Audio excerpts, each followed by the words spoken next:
Hello.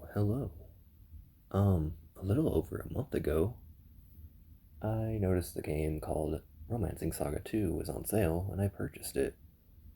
Um, I knew I wasn't going to be playing it anytime soon. I was just like, hey, I might as well get this while it's cheap, and then whenever I get around to that, I still want to play the Final Fantasy Legends series, the first three Saga games, before I ever even touch this. But, yeah, whenever I get far enough and I actually finish those three and then maybe like emulate Romancing Saga 1, I'll eventually play this game. But while it's on sale, I'm absolutely going to get this.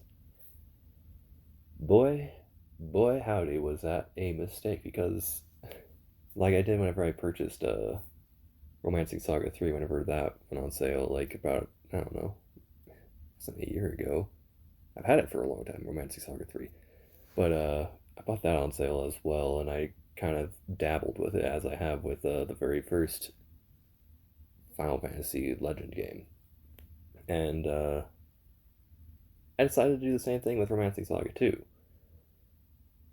It was really easy for me to stop playing Final Fantasy Legend and also Romancing Saga 3, especially since I knew I wanted to like have like a full comprehensive playthrough one of these days, like where I actually like either record it or stream it and upload those to my YouTube or something, so that I could always kind of like go back and see how those games made me feel and stuff.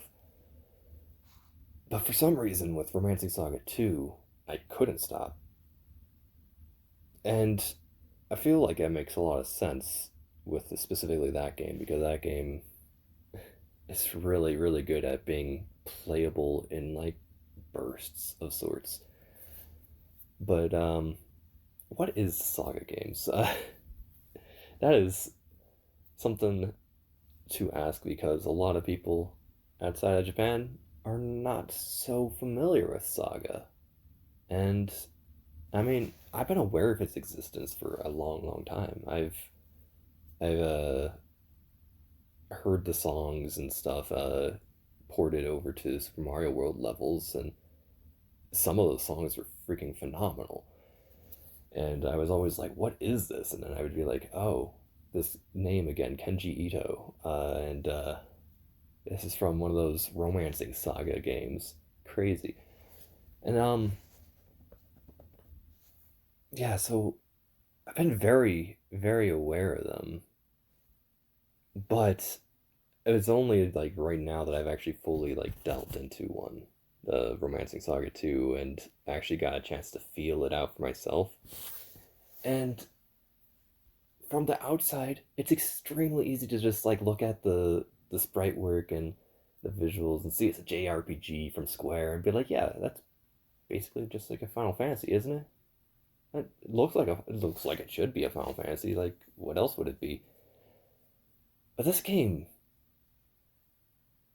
it really subverts your expectations in nearly every aspect without having to like resort to like being like, hey, I'm gaudy about like how I'm subverting your expectations. I'm like very much aiming to do that. Like, even though it feels like it's aiming to do that, it everything that it subverts feels understandable and acceptable.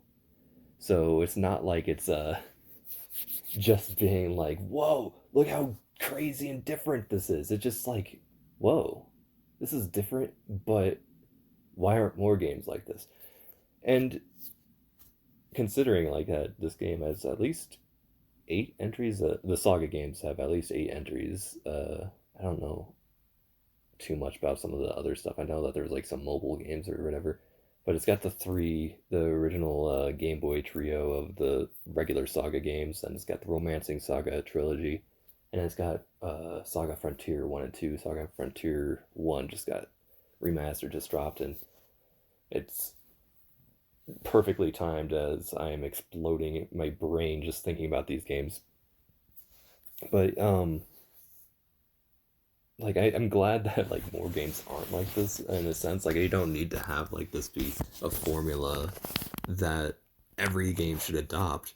I feel like it's awesome that Saga is its own thing. And I still haven't really talked much about how this game works. I guess I'll only really talk about like Romancing Saga 2 since that's the one I know. That's the one I've actually put hours into. Romancing Saga 2 is a crazy game. So whenever you boot it up, um, you get to choose your character's genders. Like, do you want to play the male or the female? And then you get to name them. The game starts, and you see your guy sitting at the bar, and there's a bard that's about to sing about this thing that happened a long time ago, and then suddenly you're playing as Leon and his two sons, uh, Richard and Gerard, and you're like, okay, this is a tutorial, I guess, and yeah, it is a tutorial. Um, as like you're playing like this powerful emperor, dude. Um, but it kind of just doesn't stop. Eventually, it's funny because while you're like out doing some tutorial-esque stuff, like, oh no, story's happening. While we were away, Richard stayed back in our Empire of Avalon, and this city got attacked, and it was by one of the seven heroes. Which, okay, look, let me really quickly talk about the story of this game before we even talk too much about this. This is a game that has an empire, and it has these seven legendary heroes, and the heroes are the bad guy, and the empire is the good guy. You are playing as the empires throughout this entire game, and like that Leon dude is honestly like your lineage, and like you are way in the future whenever you start and you're in that bar and you're listening to that bard, and then eventually thrown into the story of Leon and Gerard and Richard. But like this all will tie back into you, your character that you named eventually. But it's just funny that like you play this empire and you're constantly like expanding like your territories. Like you'll find like a lot of other civilizations and you adopt them into your empire, and you open up the world like a whole lot more as you go along. And meanwhile, like your main antagonists that you are seeking to defeat throughout this entire game are these seven legendary heroes, and you're like, are you sure you're not the bad guy? You are filthy rich in this game. You have millions and millions of currency. They're called crowns in this game, and you are almost never under $1 million. And you're like, wait a second, that's not legal. I'm not supposed to be a millionaire in these type of games. Not from the start and like nonstop and constant and always. What are you talking about? I'm like a millionaire. What the frick? And like you even have like it, like the reason why you keep staying that, especially in like the remake where it's like a lot easier to get money with one of the port adds something that it really boosts your empire's revenue. But yeah, revenue is a thing in this game, by the way. This game works kind of like Earthbound in the sense that you have like a sort of allowance from battles. But unlike Earthbound, you get paid whether you are victorious or not. As long as you enter that battle, you get the money. And there's a lot of battles.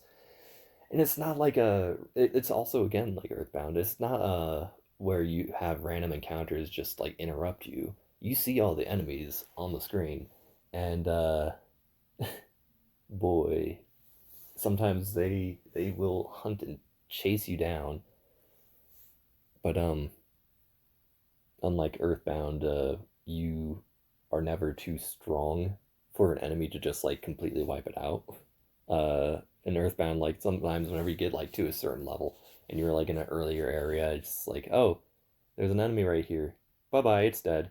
and just like disregards that fight. It just like autos like, okay, you would have like one shot everything here. It's done. This game doesn't work like that, but I'll get that into battle a little bit later. Um, yeah, there's enemies up the wazoo throughout this game. Uh, and they all will get you like at least like 1,000 freaking crowns early on, and like later on, like I made like 30,000 like per battle, and when you have like 1,000 battles, that's a lot of money. That's a lot of money, and you do spend a lot of money too because you are constantly building up Avalon and like adding stuff like a college or an area for magic practicing, and there's these two dudes that develop new weapons and armor for you, and all of that could be fairly expensive. They're like, hey man, I would like to build an orchard. Can you like spot me, I don't know, 500 grand? And you're like, sure, go for it. Nonchalantly, you're just like, yeah, 500 grand, that's not much. And then you talk to like the armor smith, and they're like, oh man, I'm gonna come up with a new shield, dude. Do you think you could just, give me a little bit of capital to help me along with this project? I mean, just like about 800 grand. And you're like, hell yeah, go for it. I need a new shield, and 800 grand is nothing for a new shield. And all the things that they developed will eventually be added on to like new characters when you add them onto the party. Sometimes eventually, just automatically, they'll just come equipped with this stuff, or it'll be in shops and stuff. Which, by the way, shops.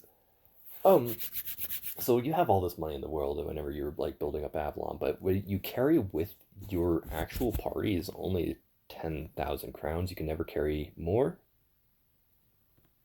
but you really kind of don't need to. There's very rarely a situation where you're going to use more than 10,000 crowns from your pocket, because in this game you're constantly adopting all these other regions into your empire.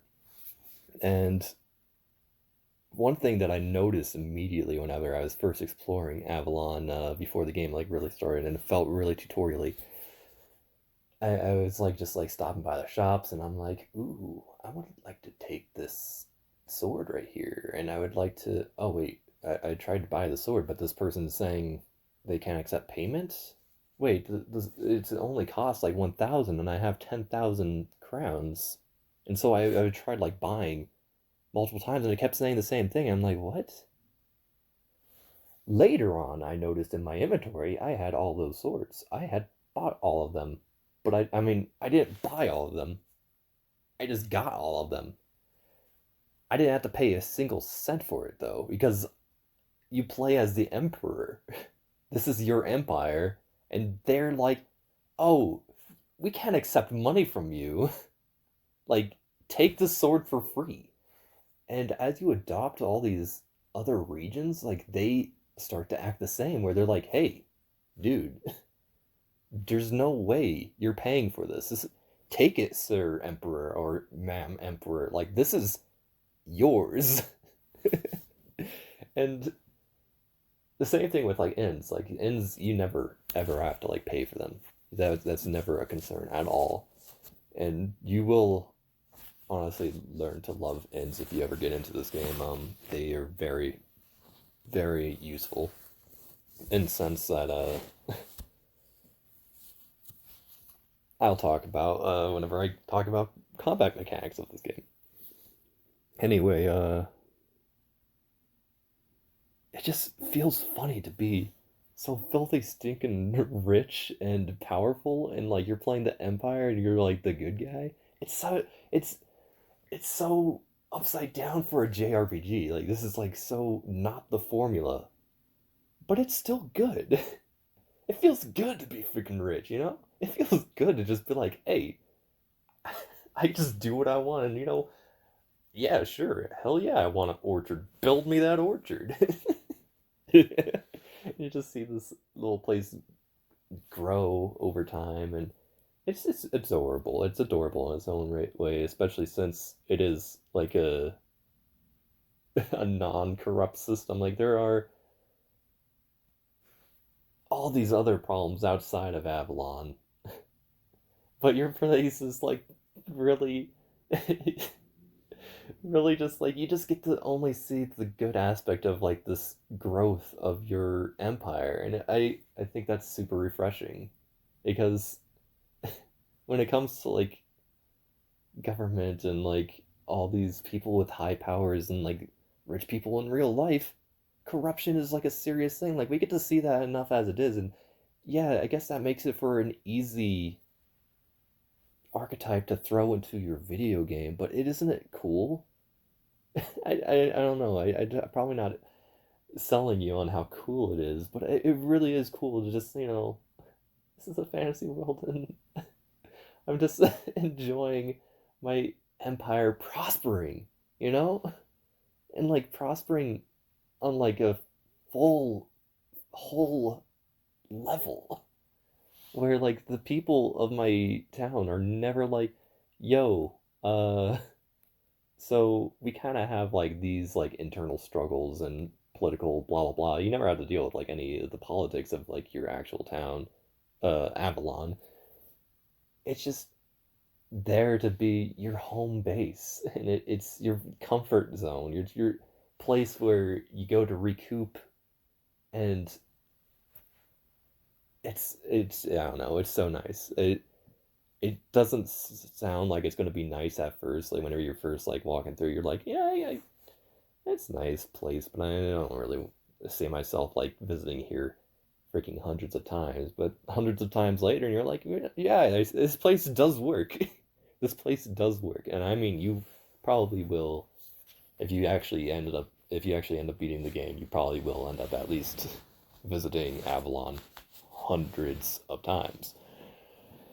But anyway, that's just one of the things that kind of throws this whole everything, like this whole formula for a loop. It's like, wait a second, I'm the rich empire fighting the seven heroes because these seven heroes, they were again legendary. They these legendary heroes stopped like a big conflict and like saved the world from I don't exactly remember. I had to actually like look at the intro cutscene again. They did some really good deed and saved the world, whatever, yada yada yada, and they just kind of vanished. And everyone, in times of turmoil, as like those issues slowly started to resurface again, everyone was like looking for these legendary seven heroes to return to help, sort things out once again. And these seven legendary heroes did return. However, they are big no bueno. They are here to also cause problems. They are.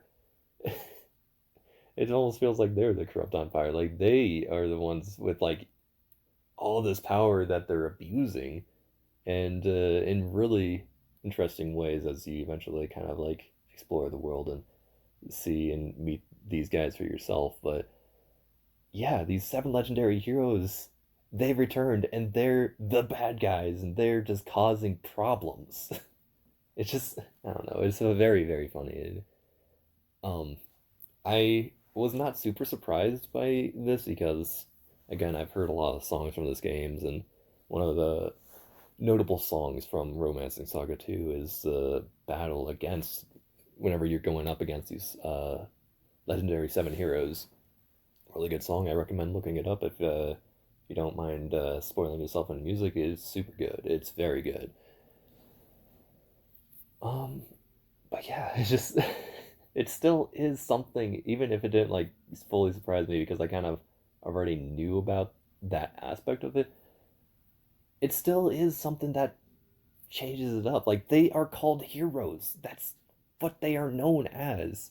And I mean, of course, like the story like explains like they did have like their good heroic deeds and stuff like that, but we never get to see and experience and feel their heroic deeds in the uh, present spanning years of this game. They are nothing but a nuisance, a a really sizable nuisance. Which, by the way, spanning years of this game, maybe I should start talking about the actual combat of this game now, because I really want to talk about one of my favorite aspects eventually, which kind of comes into play with the combat because it kind of well, because we'll get there anyway. Combat. So again, it's like Earthbound in the sense that you can see all the encounters on screen, and if you can juke and jive and dodge all of these sprites, you can move from area to area without having to do battle. But there are a lot of enemies, and they do move erratically enough. Like they follow you.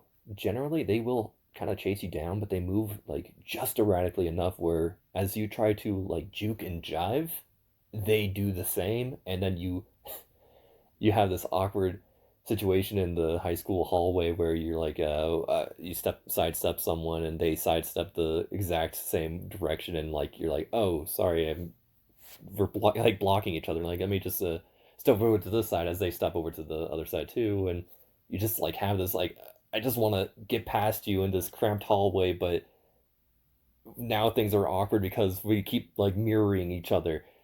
That kind of thing happens whenever you are trying to avoid conflict in this game, and as soon as you butt heads with these guys and you're thrust into battle.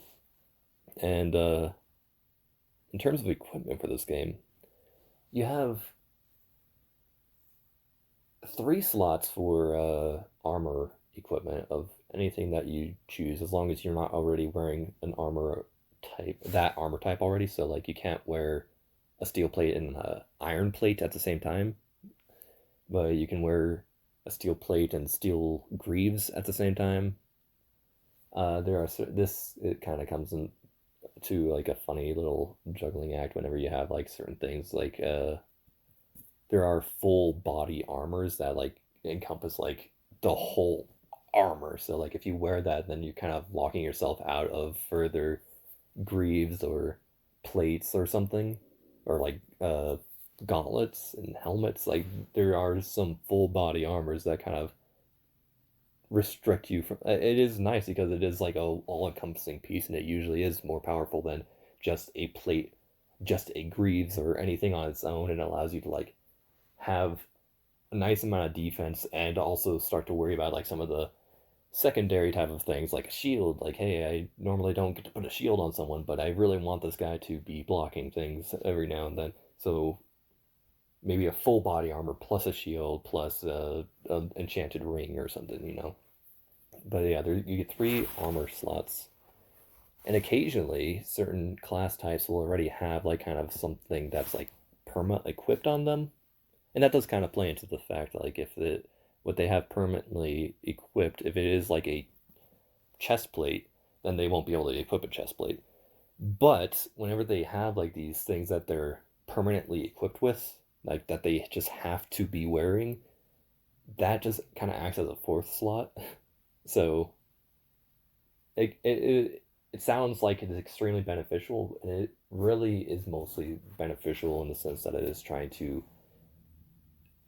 make this class unique and as its own class, because that is a thing. Like these classes are very malleable. I'll talk about that soon. But the reason why I'm talking about equipment is because the equipment on the weapons side, you can either equip weapons or uh, healing potions called balms in this game. And yeah, you might do balms a little bit at the beginning and a little bit at the end, but where the weapon equipment really comes to shine is that you have like four slots there. You can just throw on four different weapons onto any and everybody. And you're like, wait a second, I don't have four hands. How does this make sense? But that's just how this game works. You whenever you're in combat, you choose which weapon you're going to attack with. You get to like go through and select I want to attack with the sword, I want to attack with the hammer, I would like to attack with the lance. Like you choose which of these ones you want to do for that current turn. So it just kind of, while you have all these equipped, they're just like all at your disposal. Not that like it is a Final Fantasy where you have a lance in one hand and a sword in the other and you're smacking and stabbing at the same time. It is a choose which one you want to use type of deal situation.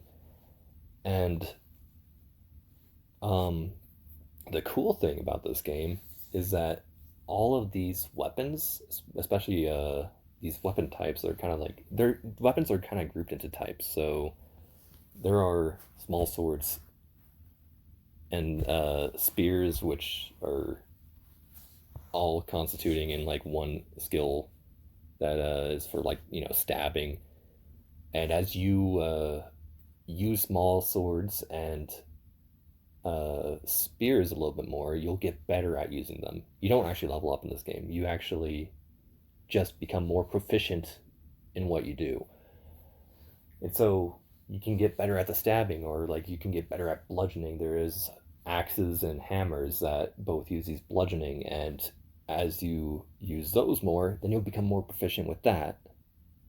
There are swords and great swords as opposed to small swords. There are just regular swords, and then there's great swords, which are usually like two-handed, like big boy swords. uh those kind of go into like the slashing category.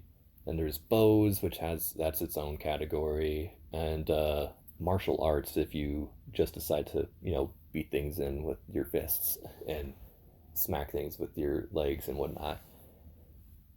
And again, like as you do this, you're going to get more proficient and you'll do more damage with it. And so you get to kind of create how you want your character to play out, each of these characters, by just training them in what they use. They get better at. It's very Final Fantasy 2 in that regard.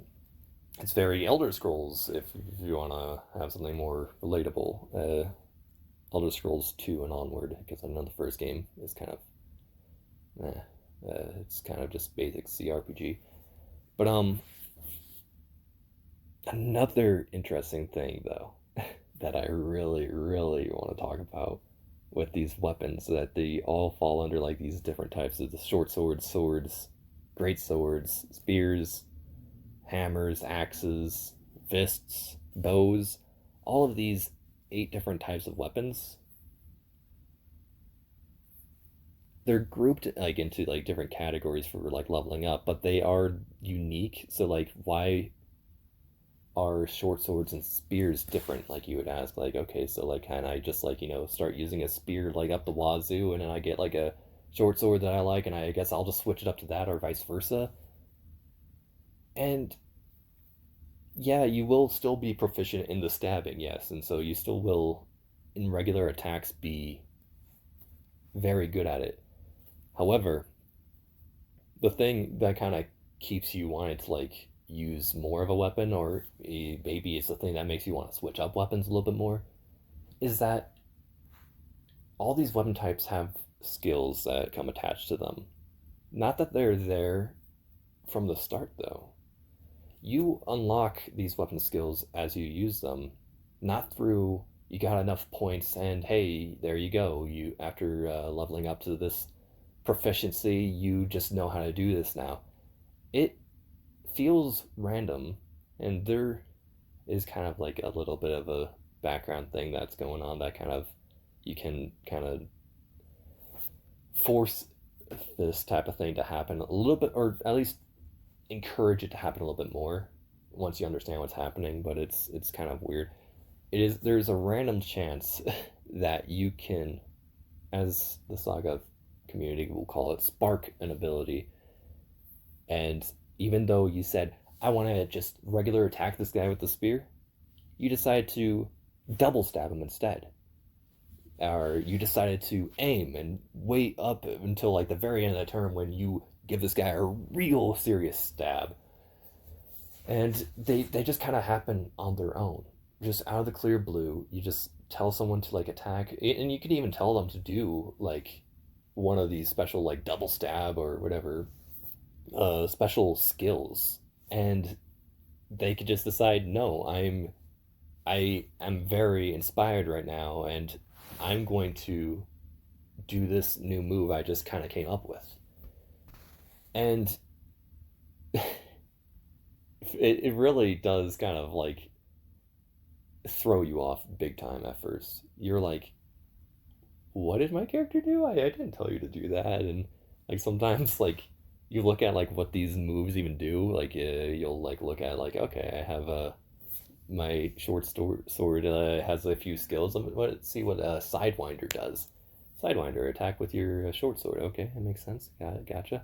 Sometimes causes instant death on frogs, and you're like, what? You're like, excuse me, that makes zero sense. What that is, well, far too specific for this early in the game. What are you talking about? What do you what do you mean I have an instant death move specifically for frogs when I'm just like only like an hour into this game?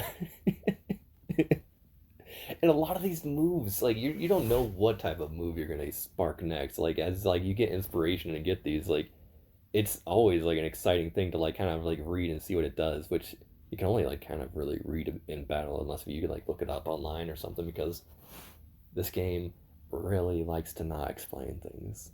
So whenever you're like highlighting it over in battle, it'll kind of give it like a nice little I don't know if the actual Super Famicom release of this game did that. So I think that's just a nice thing that they added, thankfully, to the port. But it will kind of give you like a little rundown of like what this move does and stuff like that. And sometimes it makes like a lot of sense, or at least like it makes a lot of sense. Like once you see it happen, like then you kind of get what it's doing. Like as I said with aim, the first time my person sparked that move, they're like aim, and then they just kind of sat back, and the rest of the turn went on as usual until at the very end of the turn. Then they did their move, and I'm like, wait a second, their turn came earlier, but they waited until the end in order to stab for bonus damage. Okay, yeah, I guess I get what's happening there. I can kind of infer what's happening, but like for example, that Sidewinder, you're like, I would have never known that they just one shot frogs sometimes. Sometimes. It's just such a specific thing, and it's kind of wonderful. Um, these moves kind of are phenomenal, though. You get like a huge slew of them, and like as you progress through the game and you get your proficiencies up and you enter more battles, you'll realize that a lot of the enemies are still just as hard. This game balances itself like in a really mysterious and incredible way. It's mysterious because you don't realize it unless you like actually like look it up, but the more battles you encounter, there's like a secret, a very very secret thing in this game, like a little counter that is called your battle rank or something like that. And the more battles you encounter, the more powerful these guys are going to become.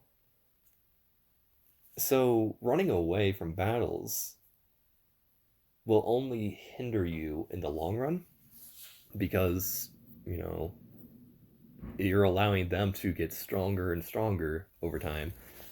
And this is over the course of like fleeing from a lot of battles. Like if you flee from like, you know, a dozen here or a handful there, like go for it. Like that's all fine by any means. Like sometimes it's like better to flee in this situation than to like end up dying or something.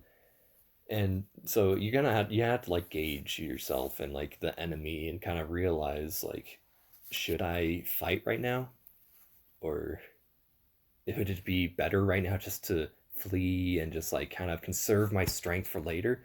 Which I'll explain about conserving my strength, because it's not exactly what you're thinking about if you are just like a Final Fantasy or normal JRPG person.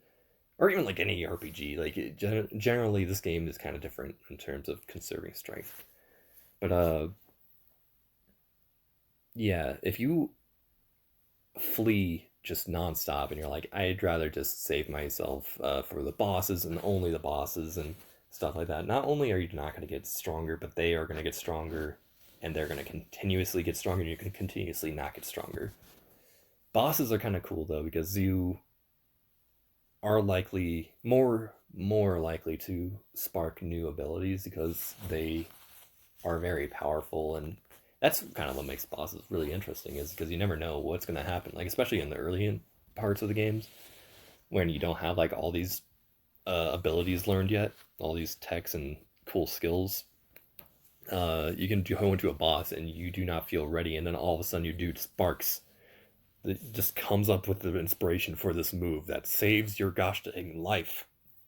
I remember it wasn't like your standard boss, but I went over to this one place that this one tower that was being controlled like by a bunch of like monsters, and these dudes militantly just being like, "Yo, we're gonna take hold of this canal and stop trade and everything that's happening in here." And I don't exactly remember what the reason for that was. Like the story of this game isn't like anything like super phenomenal in terms of like, oh my gosh, like we're at that part of the story.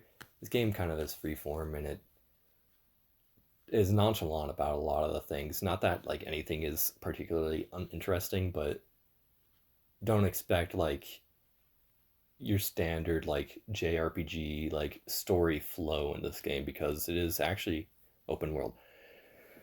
And I'll get onto that too a little bit later after I'm done talking about combat. But with this place, I went over and I stopped by like the bar, and like one of the people at the bar worked for the Thieves Guild. I didn't know about that, but they were they were like asking like, hey, if you pay up like 10 grand, I can show you a little secret passage on how to like navigate into this place where they don't have to know a gosh dang thing and be none the wiser. And all you have to do is just make it up to the head honcho and give him a little what for if you're willing to spend that money. And I was like, wait a second, I only have like about that much money. I don't have that money to spend. Not realizing I was still early in the game. I didn't realize I could just like go back to my cast and be like, yeah, fill my wallet, please. Bye bye, thank you. Um, I said no, and because of that, I kind of missed out on like this whole easy way through that area, and I had to like kind of not do this part of the story for a long while because I just couldn't do it the brute force way, which was all that was left for me after a certain point. So also, I mean, like the Thieves Guild in general, I guess like I kind of missed out on like finding out more about them and like what they're all about, and maybe even getting like unlocking like a thief class or something. But the thing is, then I was forced to like go to the front gate. That was like my only other option for this tower. I had to go to the front gate and fight their hordes of freaking troops that just kept filling in as I tried to break down the door. And this boss fight was something. But the first time I went into that boss fight, I did die, but I was really excited because like there's this move, a bow move that like the enemy was using called haphazard arrow that attacks everybody. It just it targets everyone, and it doesn't do like a significant amount of damage to everyone, but it's still slowly. I don't have any like heal the party type of deal magics or anything. I can only like heal one at a time using potions or using magic, which I don't think I had anyone that even had magic, or at least healing magic at that point in the game. So that was really bad news for me to see this move called haphazard arrow just like smacking everybody. But like the second time that someone used it, one of my dudes got that glimmer, that spark. There's a little lightning, a light bulb that shows up above their head, like it does whenever you spark a new ability. And they decided to, not that they decided to, they what it says that they saw through haphazard arrow and they dodged it. I'm like, oh, nice, nice. I didn't realize you can spark dodges. That's pretty cool. And then like haphazard arrow happened like another 2 turns later, and that dude, without sparking, just dodged it for free. He fully saw through how that skill worked and was no longer affected by it. And furthermore, more of my people started to start seeing through haphazard arrow. And oh boy, I was like, I got this. I totally got this now, don't I? I didn't. That door had a lot of health, and I was baby at the time, and there was just no way it was gonna work. But even with like 3 of my dudes like just dodging like nothing. Well, actually, to tell more about the story of like this fight against like this trying to freaking blast in through the front gate.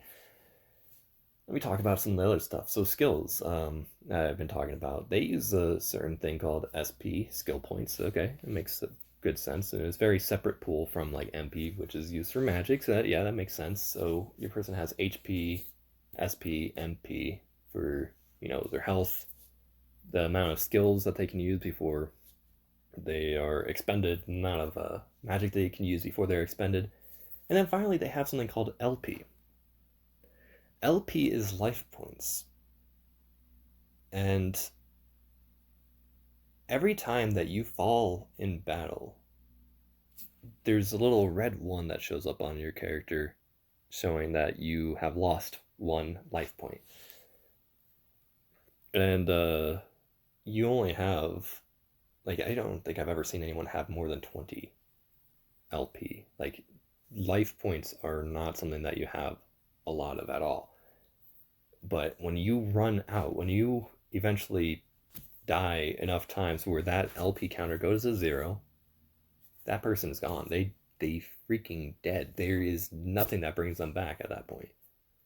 There's only a few things that restore LP, but like once it hits 0, they're just like out of the party. Like they're buried in the ground. There is nothing you can do about that again.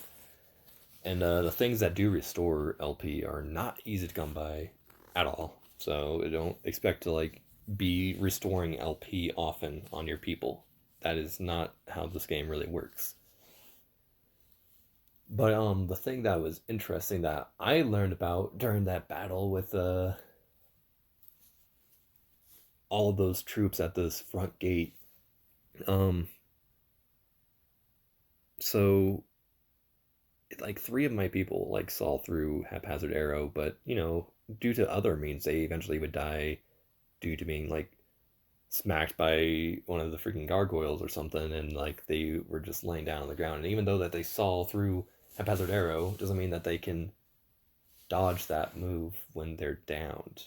That's right. You can still get hit whenever you get downed. Whenever you reach 0 HP and you're just lying face planted on the ground, moves can still hit you. And each additional move that hits you while you are downed eats up another life point. And so this haphazard arrow thing that was attacking my whole team seemed like a little bit of a nuisance at first, and it turned into a real problem.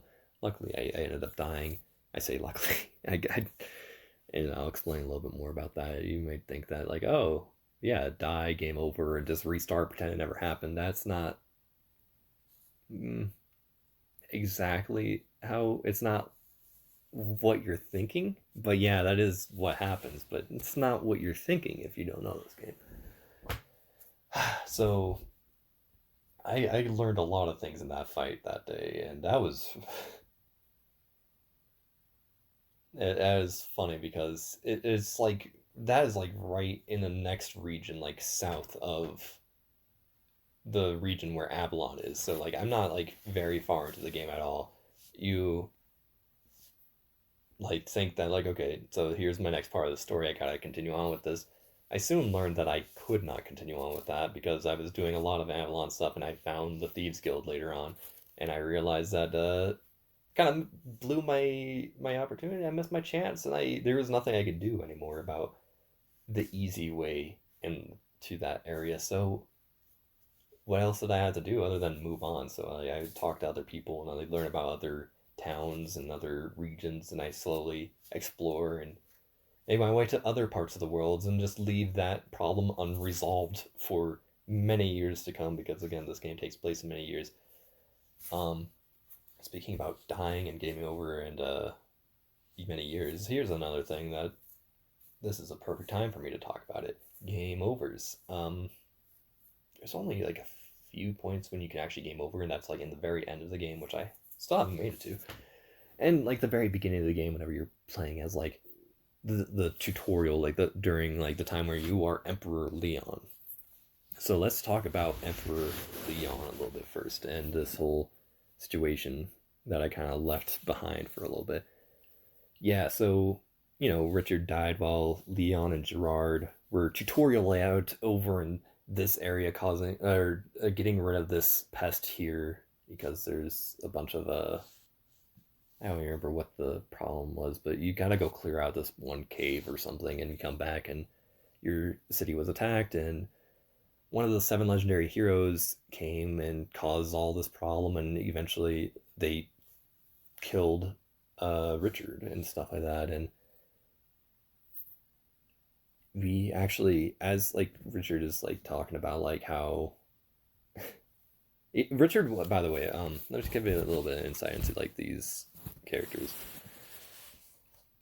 Like, not that there is much, because this is like just like kind of a little tutorial, and like you don't really stay with these characters for too much. At least not Leon and Richard. Not that you ever play as Richard actually, but King or Emperor Leon is like this powerful emperor, and you know he's pretty strong. You get to fight as him in the battles, and you even bring Gerard along with you. And compared to Leon, Gerard is nothing. And you have like these 5-person parties. So like not only is Leon and Gerard there, but like Leon has some of his loyal servants, his loyal soldiers and stuff like that are also fighting alongside him, that are also extremely much better than Gerard. Gerard is just he's more of the guy that is like, hey, I'm the scholarly kind. I like the knowledge.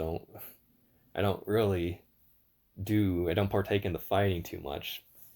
While that was more of Richard's side of things, and Richard, who was renowned as being like really really good at fighting, got freaking wrecked by one of these legendary 7 heroes, which people still thought were going to be coming to save. Like there's a oracle like lady that was like saying, hey, you best watch out for this guy before like any of this attack on the city happened. You best watch out for this dude of the 7 heroes. Like that guy is bad news. And no, people didn't really want to believe it. They're like, what? You mean the 7 heroes? Like, first off, like that's just legend. Second off, they're heroes. What do you mean bad news? And then later on, of course, yeah, the town gets attacked, and this dude kills Richard. And as you go and approach Richard, he's saying like, he tried his best, and even that still isn't enough. And it shows you like a little replay of like the battle as it happened, and you get to see Richard using like some of his like really cool moves that you don't even know anything about yet or whatever. Like poor Gerard like hasn't sparked any abilities probably. I don't think he actually can until a little bit later. Maybe he can, I don't know. But you haven't like really gotten a feel enough for this game. So when this guy uses like this really cool move, and you're like, oh wow, I wonder when I'll get to the proper level to get to that point. But this game doesn't have traditional levels like that. And then eventually, like this guy, his name is Zinzi, like KZINSSIE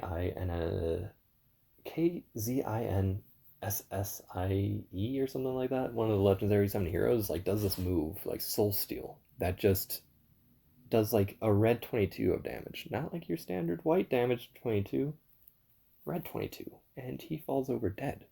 And you're like, wait a second, Red 22. At that point, you don't realize what that kind of means. Or you may have seen that, like, in some of like your tutorial zone, but you kind of disregarded it, unless if you do know about like the Saga series in general. But like for me, not spending too much time with the series, it is kind of interesting to just see that Red 22 and like not fully realize that like, oh, that person is taking away this person's life points. That's frightening. And the Oracle eventually comes back after the passing of Richard and talks to the Emperor for a little bit while Gerard's just kind of moping in his room, real sad. And now Leon is like, we gotta go seek out this dude in Somon and get our revenge, basically. So you as King Leon and Gerard and those three loyal servants of his are coming back to fight again. Let's go! And you fight through this castle, and either you get a game over. So like that's one of the places where you can get a game over. At least that's where I got a game over once, was because there's a bunch of chests, and you're like, hey, I want to grab this chest. Oh, $100,000. What do you mean, $100,000? I can't carry anymore. It just went to my treasury. Okay, and you're just shrugging that off, but still, treasure chests. You want them, and some of them might have items, and some do in that area. But there are also mimics in that area, and mimics are a lot stronger than anything else that you'll be fighting at that point in the game, and they killed me, and that's where I got my first game over. But I really haven't seen game overs since. But yeah, whenever you kind of learn, especially since this game has autosaves, like you don't have to like worry about like your game over because you can just autosave and be like, oh yeah, that's the room I died in. Okay, let's just continue on and not touch that chest. Um, Whenever I got to like the end, and I was fighting the dude that took on Richard. Like it kind of went the same way, except that I have like a party of five now instead of watching a replay of like what happened to Richard when he was taking that dude on one by one. Like, there's five of us. We got this. I mean, Gerard is trying his best, but like the other like four dudes are actually pretty powerful. I think we got this. And then after a certain point, of course, the dude does soul steal on Emperor Leon, and oof, now we're sent back to the castle, and Gerard's at the bedside of like this emperor, and he's like, okay, here's the thing, we gotta get rid of these seven heroes. Before we departed there, though, to this battle that is now claiming my life. The Oracle lady told me something and gave me kind of this power to pass on and let you inherit my skills and abilities, basically. And he, on his dying wish, not dying wish, dying breath, kind of gives you everything that he had, plus a skill for free to dodge soul steal. So now you are playing as Gerard, but with everything that Leon, your previous emperor Leon, had earned for you. So like all of the sword skills and like proficiencies of King or Emperor Leon is now at Gerard's disposal. And you get a chance to like really feel that out whenever you step outside of that door after the passing of Emperor Leon, and one of the ministers there is like, oh no, we're being attacked by goblins. Oh geez, oh what the frick is happening? This is, everything's going to crap. This is just the worst. And Gerard, having to be brave, says, you know what? Let's take care of this. Don't worry. I'll take whoever wants to join me. Let's go. One of the dudes, Hector, is like, Gerard? yeah, we're basically doomed. There's no way this guy, like, if we had to like follow the lead of this guy, well, might as well kiss Avalon goodbye.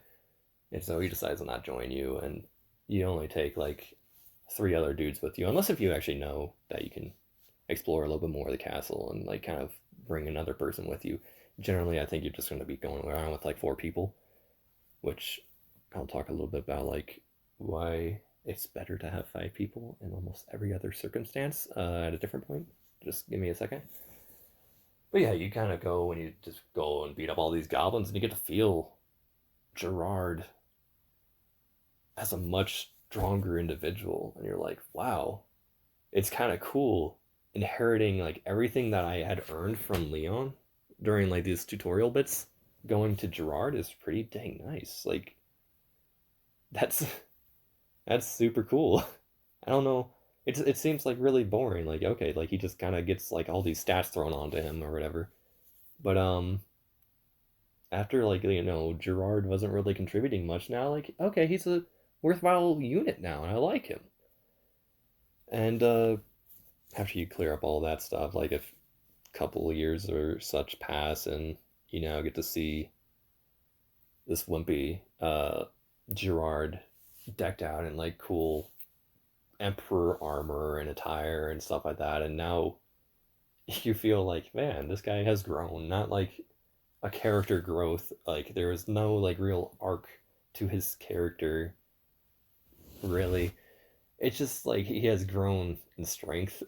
It's funny to be celebrating that, but that's what we're here and doing it right now. And now I got like a really nice, cool Gerard unit, which you know what, that's fine. I'm glad that I don't have to like really put like a bunch of grinding into him because the grinding I put into Leon is now his. And um, I think that gate, the main front gate that I was talking about, was probably where I had Gerard die, and I mean a party wipe. So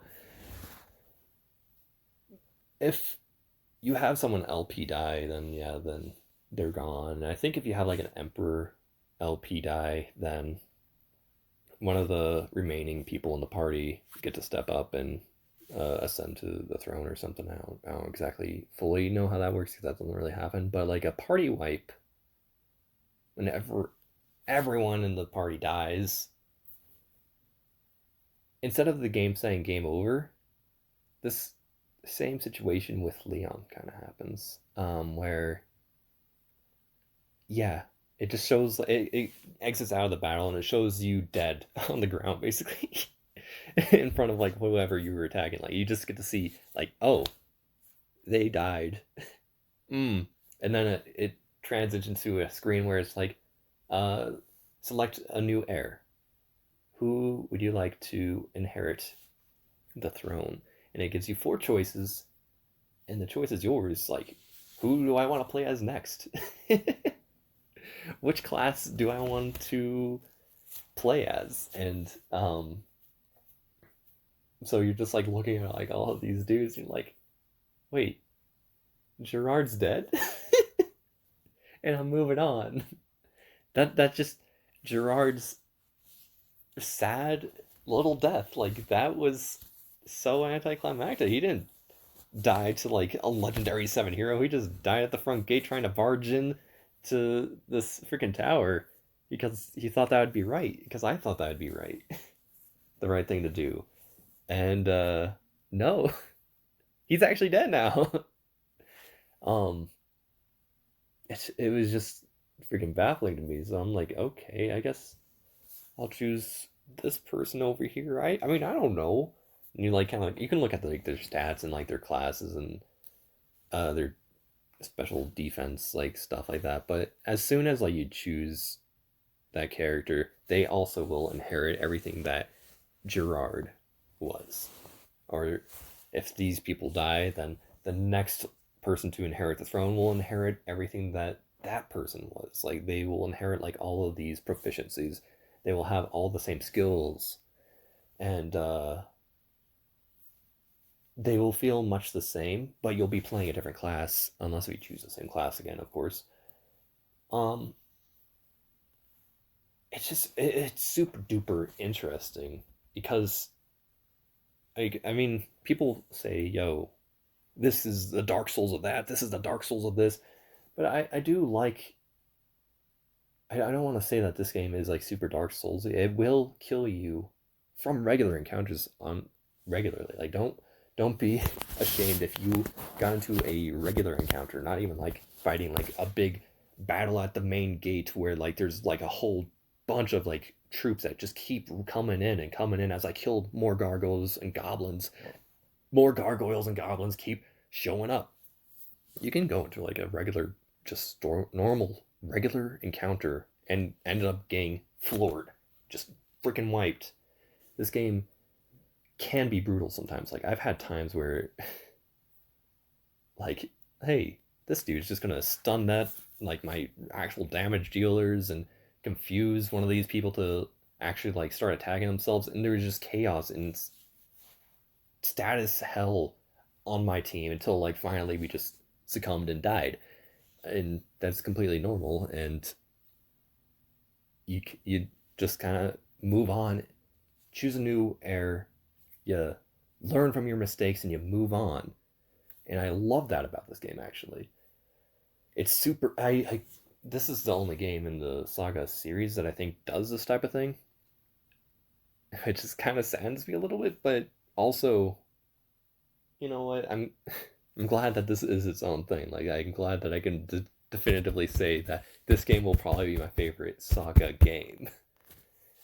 Um, it's just really funny though. Like I've heard like it every now and then. Like I'll be like listening to like some reviews of this, and they're like, "Yeah, this game is kind of like the Dark Souls of like JRPGs because yada yada yada." And it kind of I can kind of see that in the sense of like, yeah, you die and you learn from your mistakes, and you have to take regular standard enemy encounters seriously. You can't just like do like whatever, like, oh, I'm just gonna make sure to press that dude do attack, this person do attack, that person do attack, this person do attack, and that person do attack. Just everyone do your standard, normal, basic attack, and I'm just gonna watch us breeze through this. No problem. Thing is, enemies grow up as you grow up. That you become stronger, and so do they. And never ever are you comfortable enough to just attack, standard attack your way through every encounter, except at the very, very, very beginning of the game, like in tutorial zone. And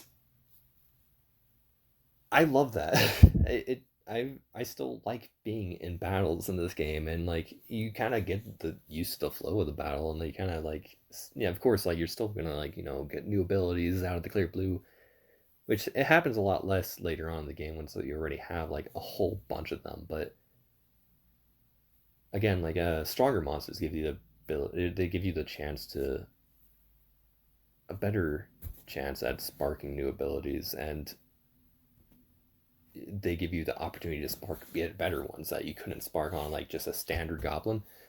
You can't spark like end game level abilities on like low level monsters. So as you get stronger, you're of course expected to be progressing through the game, and so enemies are getting stronger because that is expected as you're progressing through the game, and your abilities would be getting stronger because that's expected. There's a weird balance that accidentally happen doesn't accidentally happen, but it feels accidentally. Like it doesn't necessarily have to correlate the way it does, but it, in general terms, will almost always just line up. Especially if you gauge how many times like you really should flee, and how many times you really should be battling. And it's just really funny how this game is designed in such a way that like, hey, now things are getting more powerful on your end, which means that things are getting powerful on the enemy end, which means that you can start getting more powerful things on your end. It's just the flow of it. You don't get to like see any of these systems like in any serious depth. So like everything seems so random about this game. Like there's nothing that feels like, oh yeah, that's totally following the formula. But things are following the formula. Again, like you don't really know, like the game does not tell you, oh yeah, you've been in such and such battles, now things are just getting stronger. And it's kind of slowly weans into it because you'll still see some of like, just because like this enemy is being upgraded doesn't mean that you won't see that old version of the enemy still. You're just, it's gonna start like locking you out of like, okay, regular goblins, we're not gonna see them anymore. You've seen them enough, like we're done with them. But you have like a upgraded kind of goblin and an upgraded kind of goblin, and you kind of just kind of slowly get introduced into new stuff. And as all these new stronger enemies start to show up, like you kind of get weaned off of these other ones like slowly. And it never really, it feels actually really really good because like no matter where you go, where you are in the game, like things do feel like generally like this is what you should be fighting now. It never feels like you went to an area way too early and things are just too powerful for you. Now there are stuff that will be kind of like above your battle rank or below your battle rank depending like on like certain places, but like the variance is never like, oh boy, like that is just insurmountable. Like I went to endgame territory, uh, and I cannot fight these enemies. Like you'll find stuff that's like stronger. That's all. It'll just feel like, oh, okay, like things here will do more damage to me, and I will have a number of more deaths and have to actually be concerned about like my LP if I'm like in this area for too long. And it's just kind of awesome how I in like that second region of the game, like whenever you go just like directly south of like your home region, I mess something up and then like what else happens other than like I went further south and it kind of ended up somewhere over there I solved a problem and then I solved another problem. Something happened which I'll talk about very soon. And then like I still can't, something happened being that a couple of years passed and I had a new party and it wasn't anything to deal with a death, but I'll explain that a little bit later. So I made a new party. I start coming down and I'm testing out like this front gate and I had to run away because it's still way too much for me.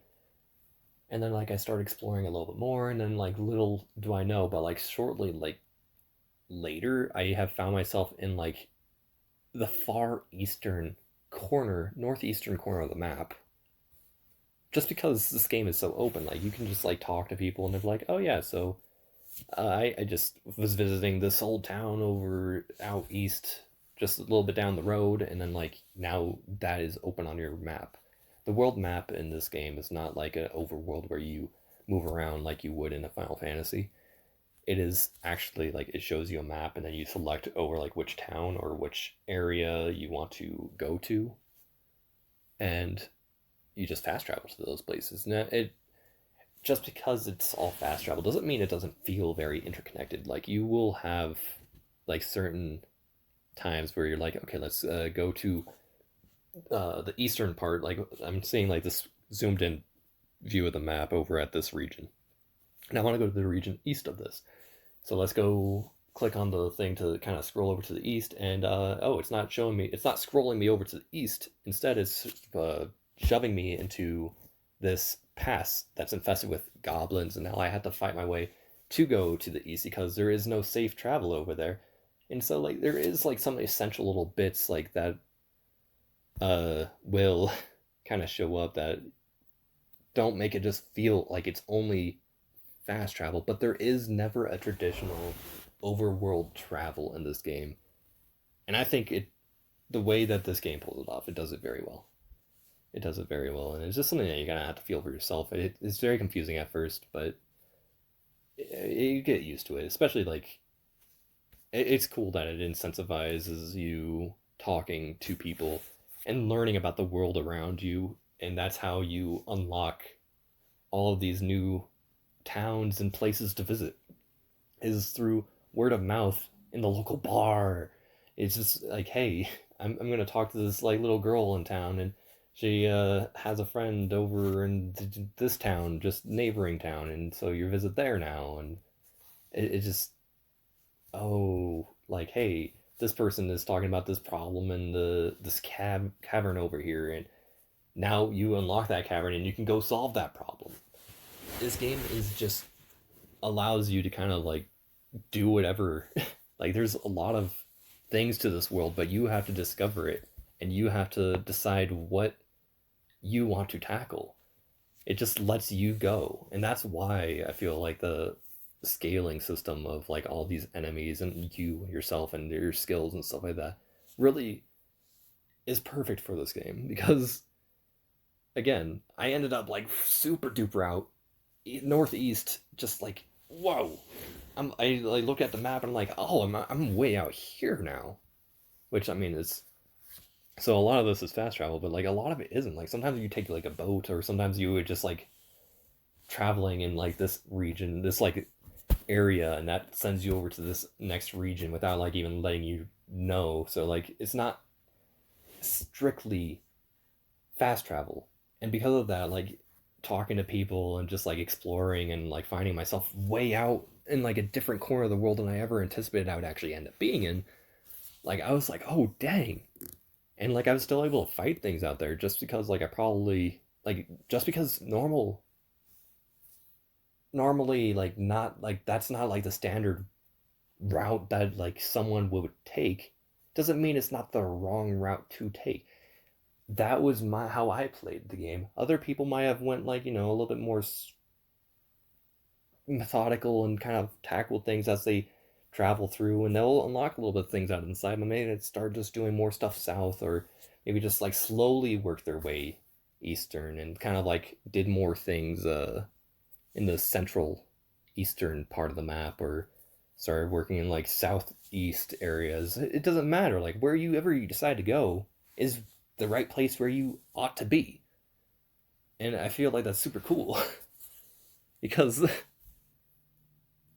I don't know. I don't feel like anything is like a duty. I mean, of course, like quests, like you really ought to do them.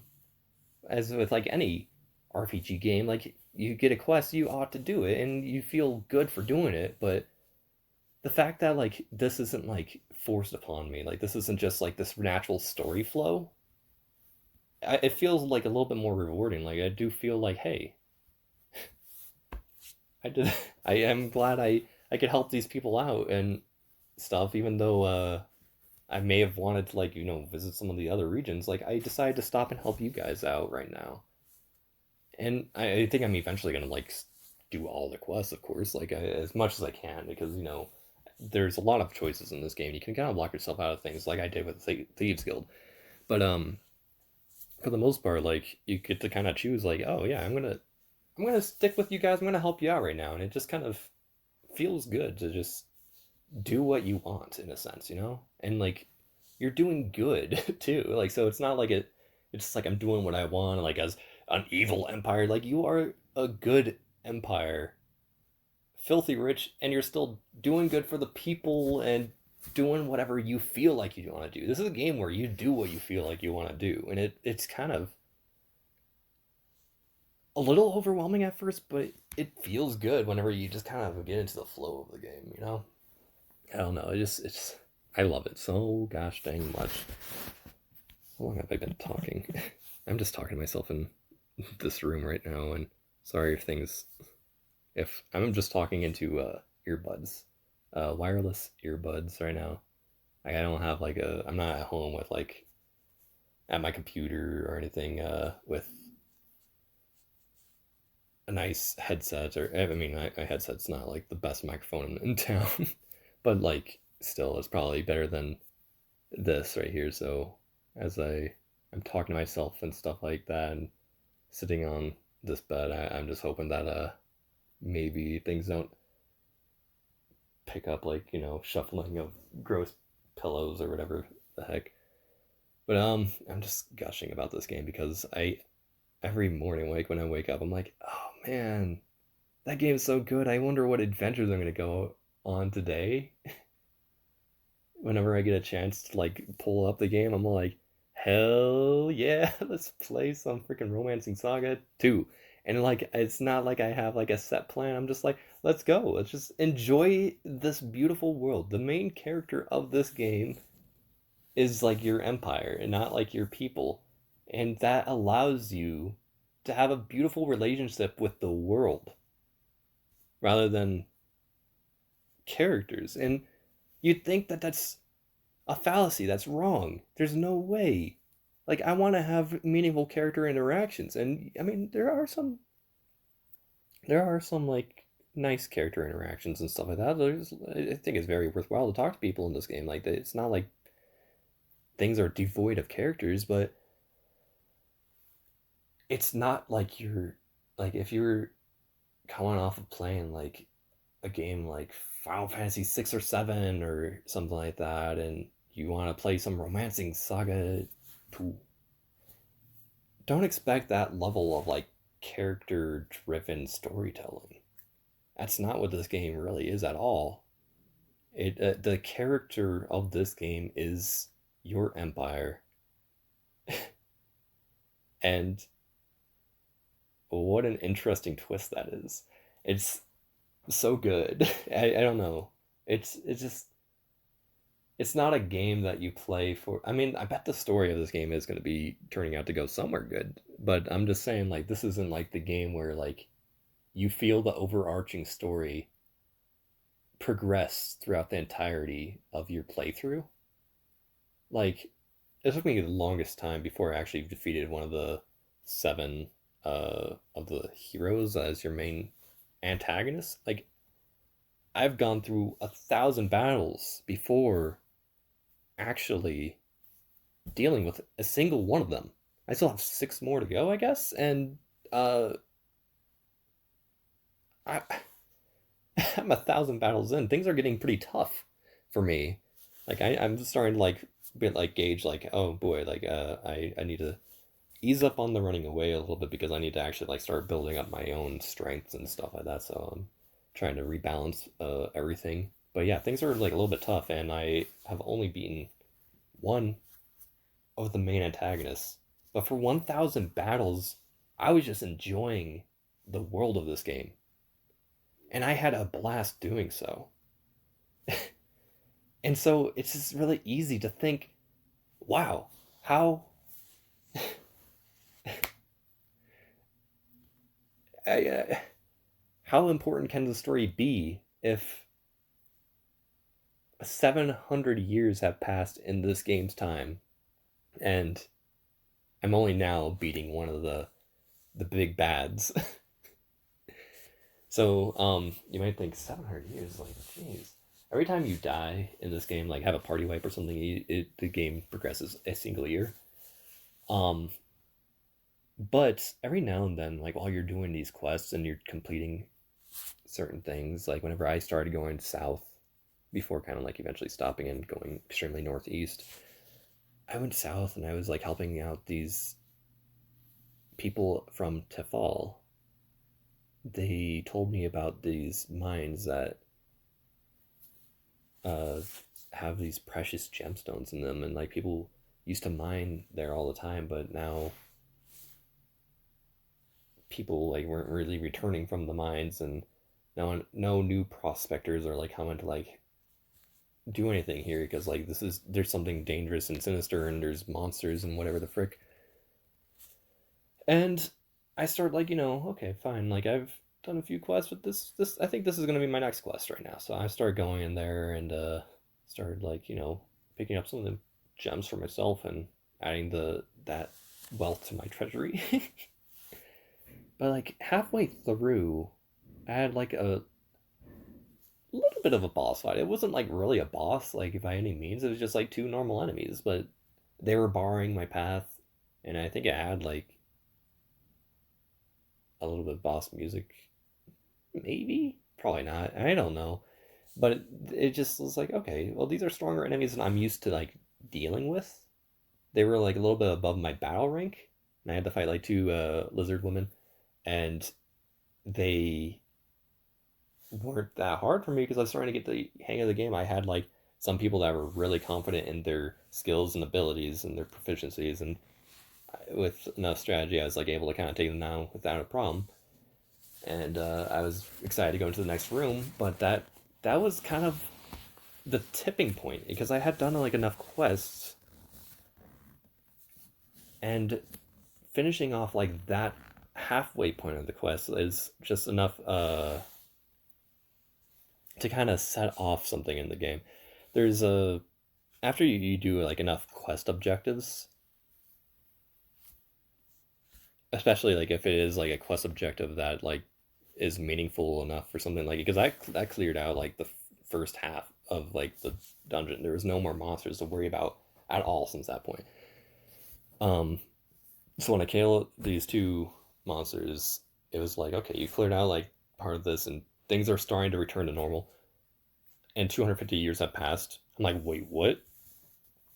And it just threw me into a new party and stuff like that because I had done like a whole lot, and my emperor had was very accomplished in like all of their accomplishments that they. I'm glad that I just said accomplished in accomplishments, but they had some good accomplishments under their belt, and it was time to move on.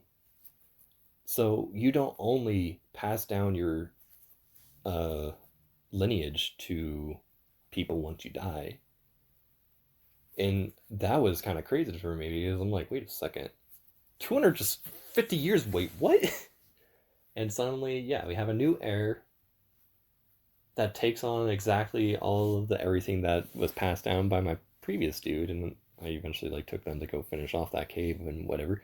But I was just like, okay, so I cannot at any point grow to really like any of these characters. And I mean, these characters that you have are kind of like templates. Like they're just like they're a class with a few like bonuses, like a +1 or a -1 to like certain stats or something like that. In terms of global rank, which let's talk about that really fast. So you pass down everything as it is for your emperor to your next uh heir. Everything gets passed down like carbon copy, basically, for the most part, carbon copy onto a new template, like a new class that just gets everything from the previous emperor. But you still have to go gather some followers. You still need to have a party of five, which I'm glad to. After I talk about this party of five thing, I'll talk about the thing that makes it worthwhile to have a party of five. That because I kind of left that hanging.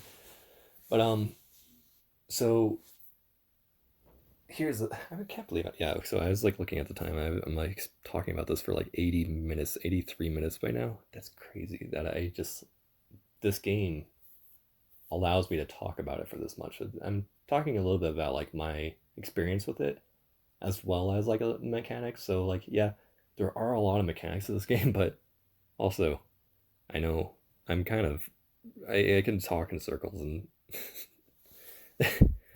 I'm not really the best storyteller. I kind of go on for a little bit too long sometimes. But anyway, so you pass on your emperor passes on to their heir, and they're like a carbon copy. But then you have to go recruit other people with you, and it's like, wait a second, how are they going to be even gosh dang worth any darn if my person is like super highly proficient and they aren't? But then when you like recruit them, you realize that they kind of retain a little bit of like their proficiencies too. And like you'll recruit some other dude that you never tried this class before, and they have like pretty good proficiencies in the stuff that you've already been doing before. Like, oh, I didn't realize that I like I'd never really used too much of the light infantry class, and then I brought out like a light infantry at one point, and like, oh, you're actually pretty good with spears because I was using spears a lot. And I was like, well, what do you know? And like it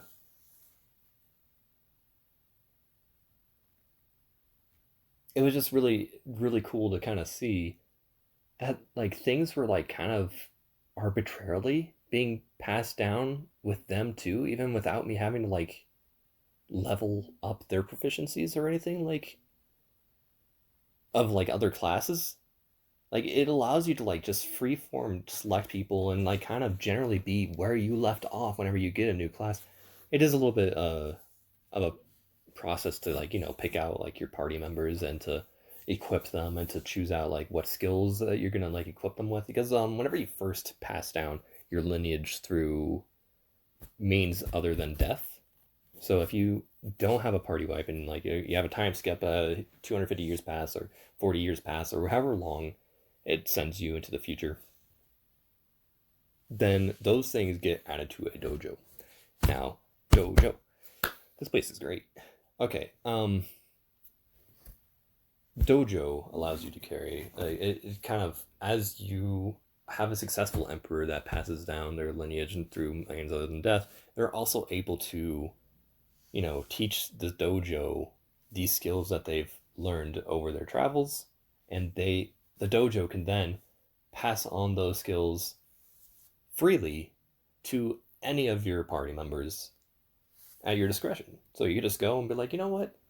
I really wanted my new light infantry dude to have double stab. So let's throw that on there. I know that this person's mostly meant for like short swords, but I've been using spears enough where I'm going to make them like us more of a spear user, and you can do that. And you could throw like anything on like anyone and start really working up their abilities with that. But again, you really should like kind of look at like the proficiencies that they have, because like sometimes even though I've been like using great swords for a while, I'll pick up like a character that is just not good with great swords, and like they will have a proficiency of like 0 with that, and because that's just not in their template, that's just not what their class is geared towards, and you don't really want to start working them into great swords, because that is just a process that is going to be only hindering you in the battles to come. So in a sense, you have like a lot of templates, so you can always pick up another person who is good with great swords if you want to start like really working that up, and kind of find like someone else who has a template that can fit the bill if you want someone with like great swords, for example. But yeah, you just it is kind of a root strategy. You kind of have to think about like, what do I want in my party, and like who is going to have like what role, and how am I going to mold them within that role? Because you kind of don't want to like, again, start fresh. You don't want to like, if someone has a proficiency of 0, you kind of do not want to do that. And if a class says that they're good with like a bow, for example, you kind of really do want to it encourages you to use them uh with bows, because whenever they say like, hey, I'm good with a bow, that doesn't just mean like, hey, I start out with a higher proficiency in this than like my other skills that you've been training, like, but it also means that they have a chance to like get better abilities, and abilities that certain other classes may not even be able to unlock.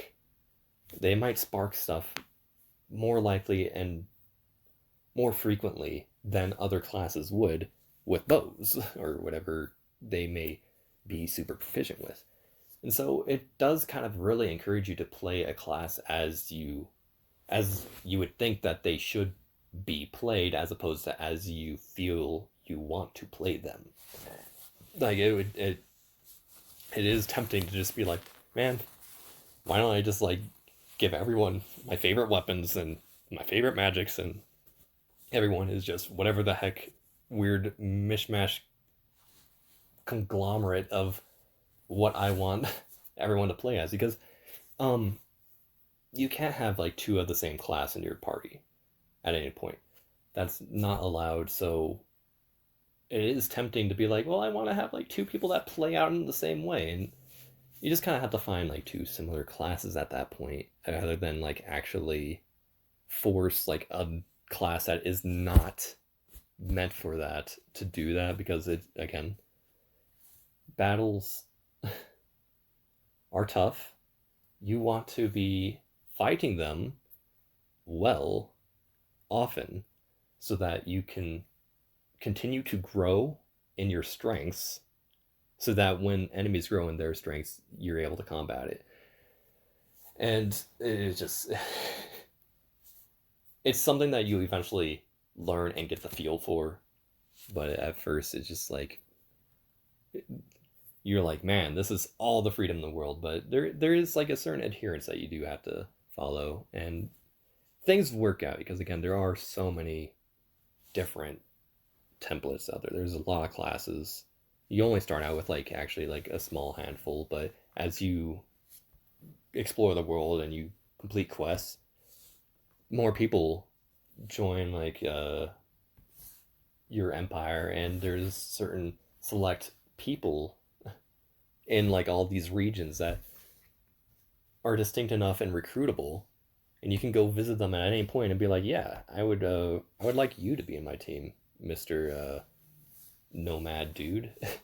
You fight well with hammers. That sounds pretty cool. I'll bring you along. I don't have very much skill in hammers, and you start out with a high proficiency, so like I'm not like losing out by training hammers with you.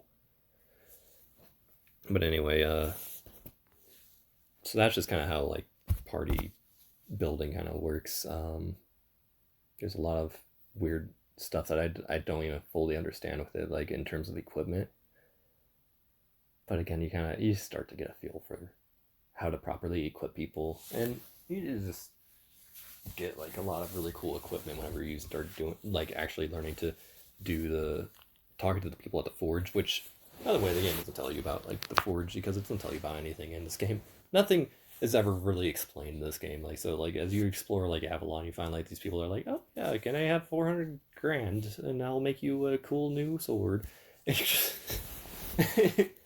And eventually, as you like start developing like these weapons and armors, like they do increase, and like so now that we've made a sword, if they propose to make a sword again and you say yeah, it's going to cost 800 grand, and then like the next time they ask for us to make a sword, it's going to cost 1,000 or 1,200,000, and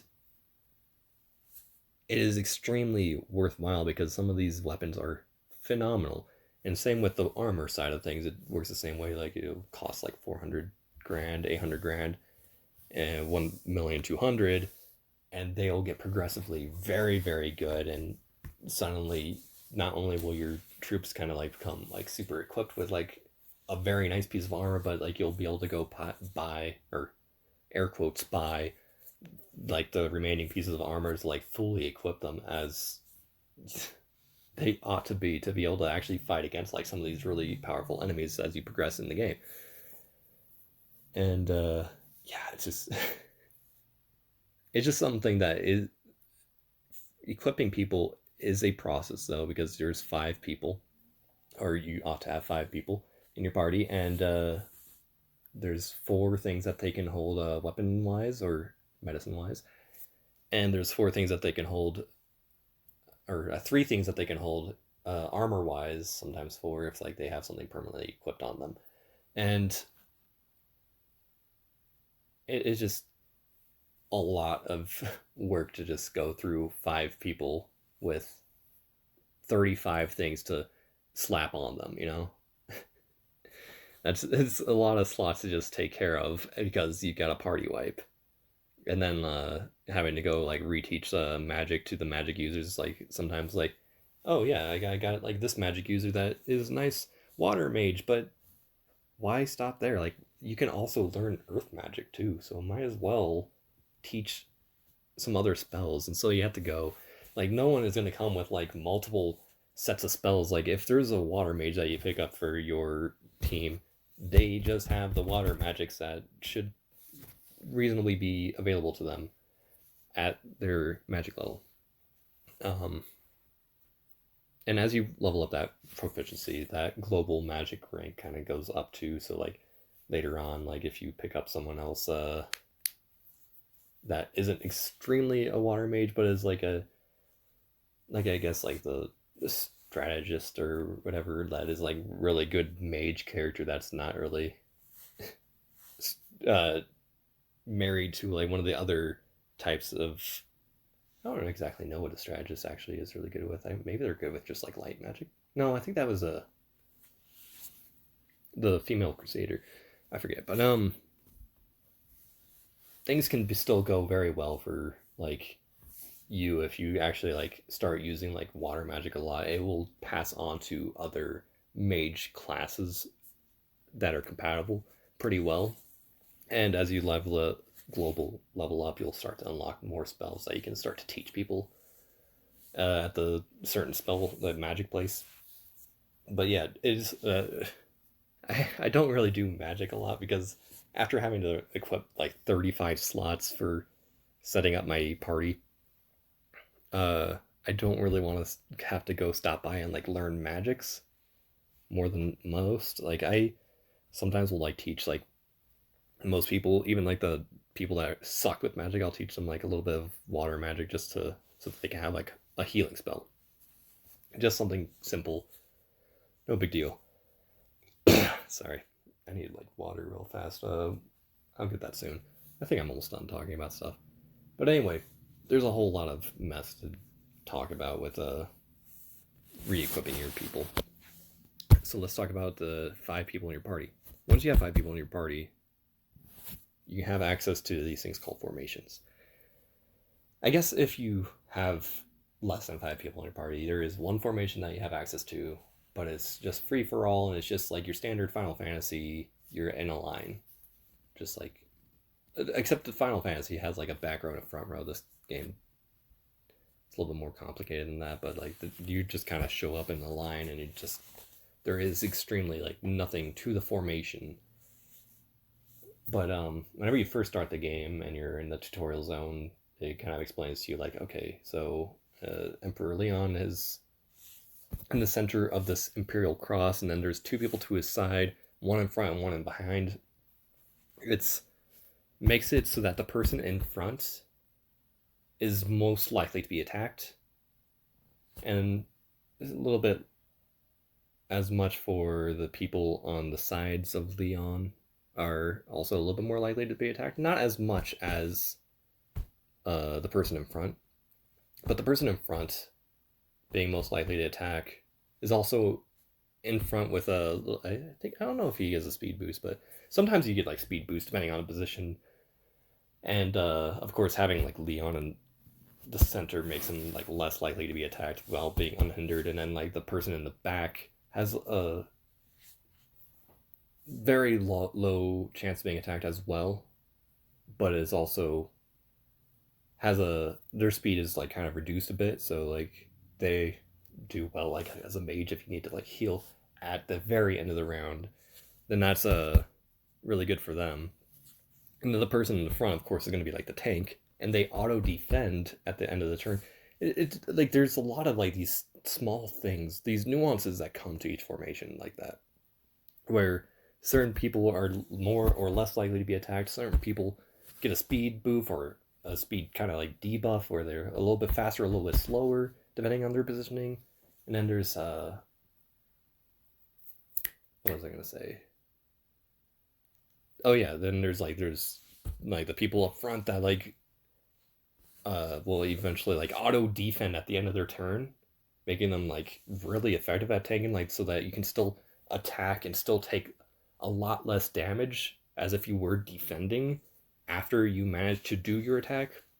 Anything before your attack is still gonna hit full force on you, but after your turn is over, like you do auto defend in front and where you are likely to get hit. It just you're like, oh dang, this is really good. But there's a lot of different formations in the game, and as you unlock like the unlockable classes from other regions of the game, there's a possibility that you can have them end up ascending to the throne through means of either your current emperor died life points death and you had to pass it on to one of your party members, or if you just have a party wipe and they show up as like one of the options for the new heir, then you can pick them. And all these new classes that you unlock, not all of them but a lot of them, you can bring them up to the dojo, to the guy in the dojo that talks about formations, and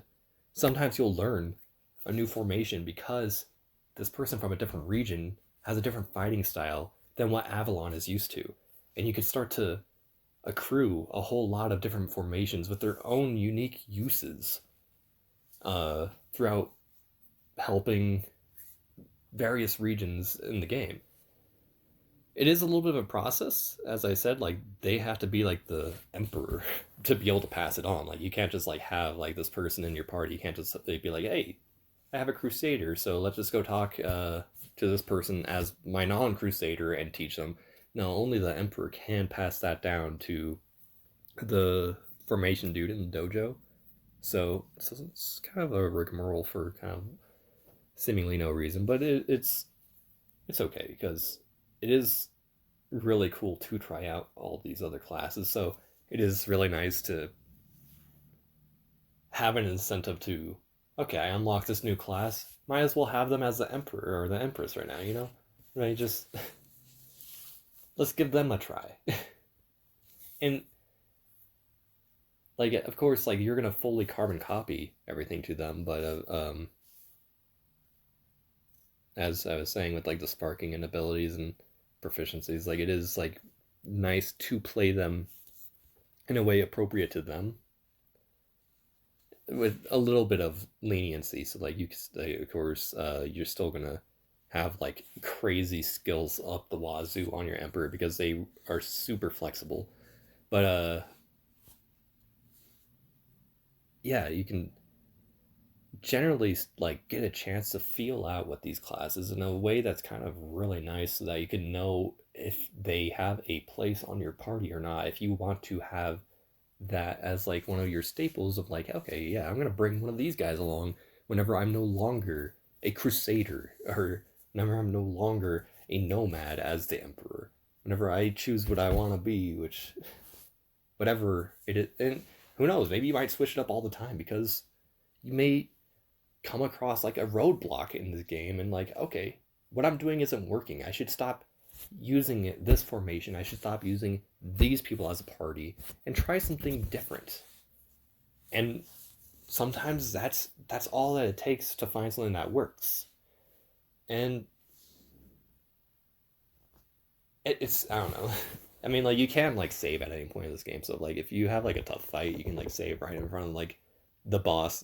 Because the bosses are pretty clear and obvious that it's going to be a boss. Like so you just like save right in front of them, and then you give them like several attempts so that you don't have to like worry about like rebuilding your party and re-equipping them and traveling all the way back over there. You know it's like fast travel, but still sometimes like getting all the way back over there. It's just like after all of this uh recruiting and equipping is like, man, it's been a while. It's been like 10 minutes, and now I gotta fight this boss again. That's I've had a 10-minute break from. I'm not ready for this.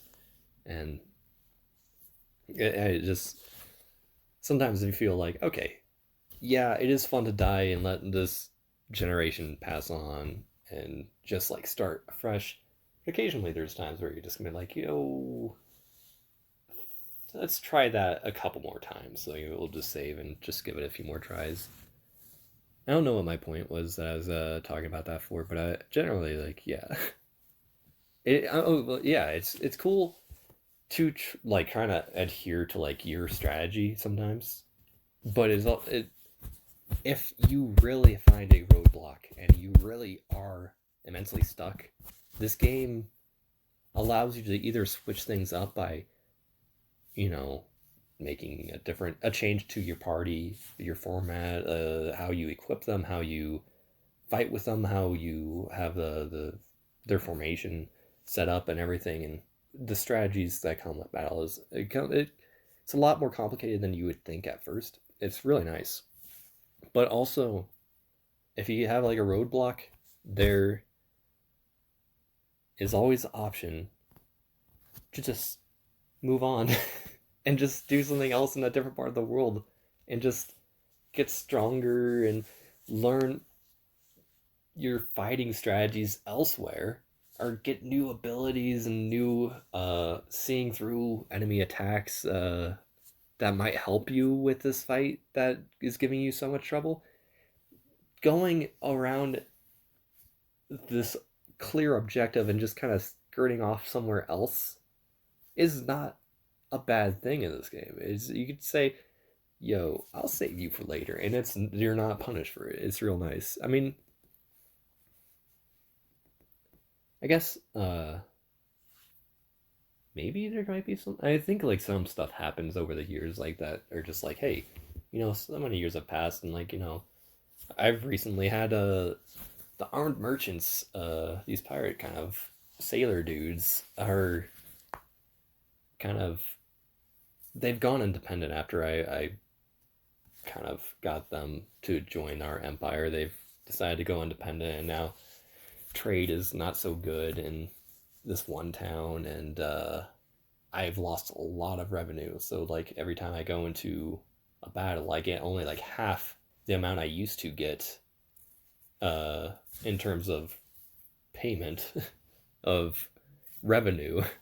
I'm not making very much, and so I actually, if I want to, I do want to probably take care of that very very soon, just so I can like start having a lot of. I don't want to eventually run out of money because I'm spending a lot on developing weapons and building new features, and upgrading orchards and whatever the frick. I just right now as things are, like I'm like, okay, that's probably high on my to-do list. If I struggle with it, I won't like cry over it too much, but I will feel the effects of it. And there is nothing that I did, I don't feel.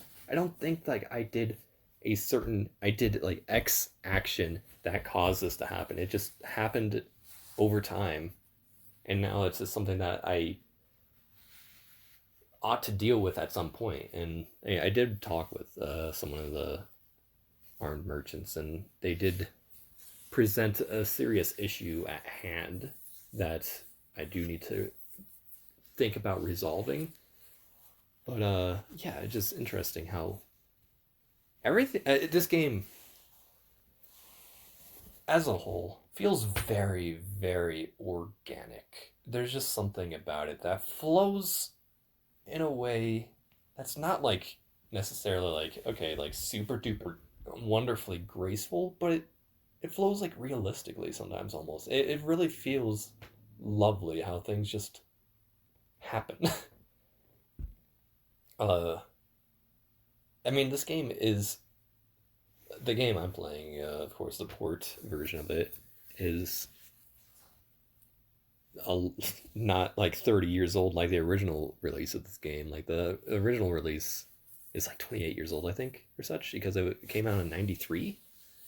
And so there's a lot of stuff that's like dated about it. Like, of course, it is a Super Nintendo JRPG, but you will be impressed the more you play it and you feel how well this game is structured. And it has blown me out of the water just to see like this game just pulling it off so well at that time.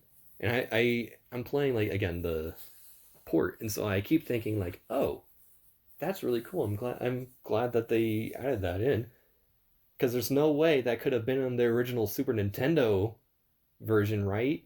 And then like I find out that no, the Super Famicom release of this game had almost everything identical to how you're getting it in this. Like this game has like updated visuals and like a few things here and there, like a couple new classes and a new like dungeon and the orchard I keep talking about. That orchard is like a new addition that helps increase Avalon's revenue and stuff like that. Those are like the main big things that this game has added. The port has added, as opposed to the original release on the Super Famicom, and it's freaking it boggles me to just like think that this game was as deep as it was back then Which I mean, like, there are a lot of Super Nintendo games out there that are very deep, and the more you look into it, the more you realize how much went into the game. But as someone who like never really played any of these Saga games, and I like dabbled with like a little bit of three, I didn't really get very far with enough to like learn anything from that game, like how this series works. The other series I dabbled with was Final Fantasy Legend. I played the first one for maybe like an hour, no more than like an hour of that game, probably, or maybe two. Uh, and of course, that being a Game Boy game, it's not nearly as grandiose as this one in terms of like scope.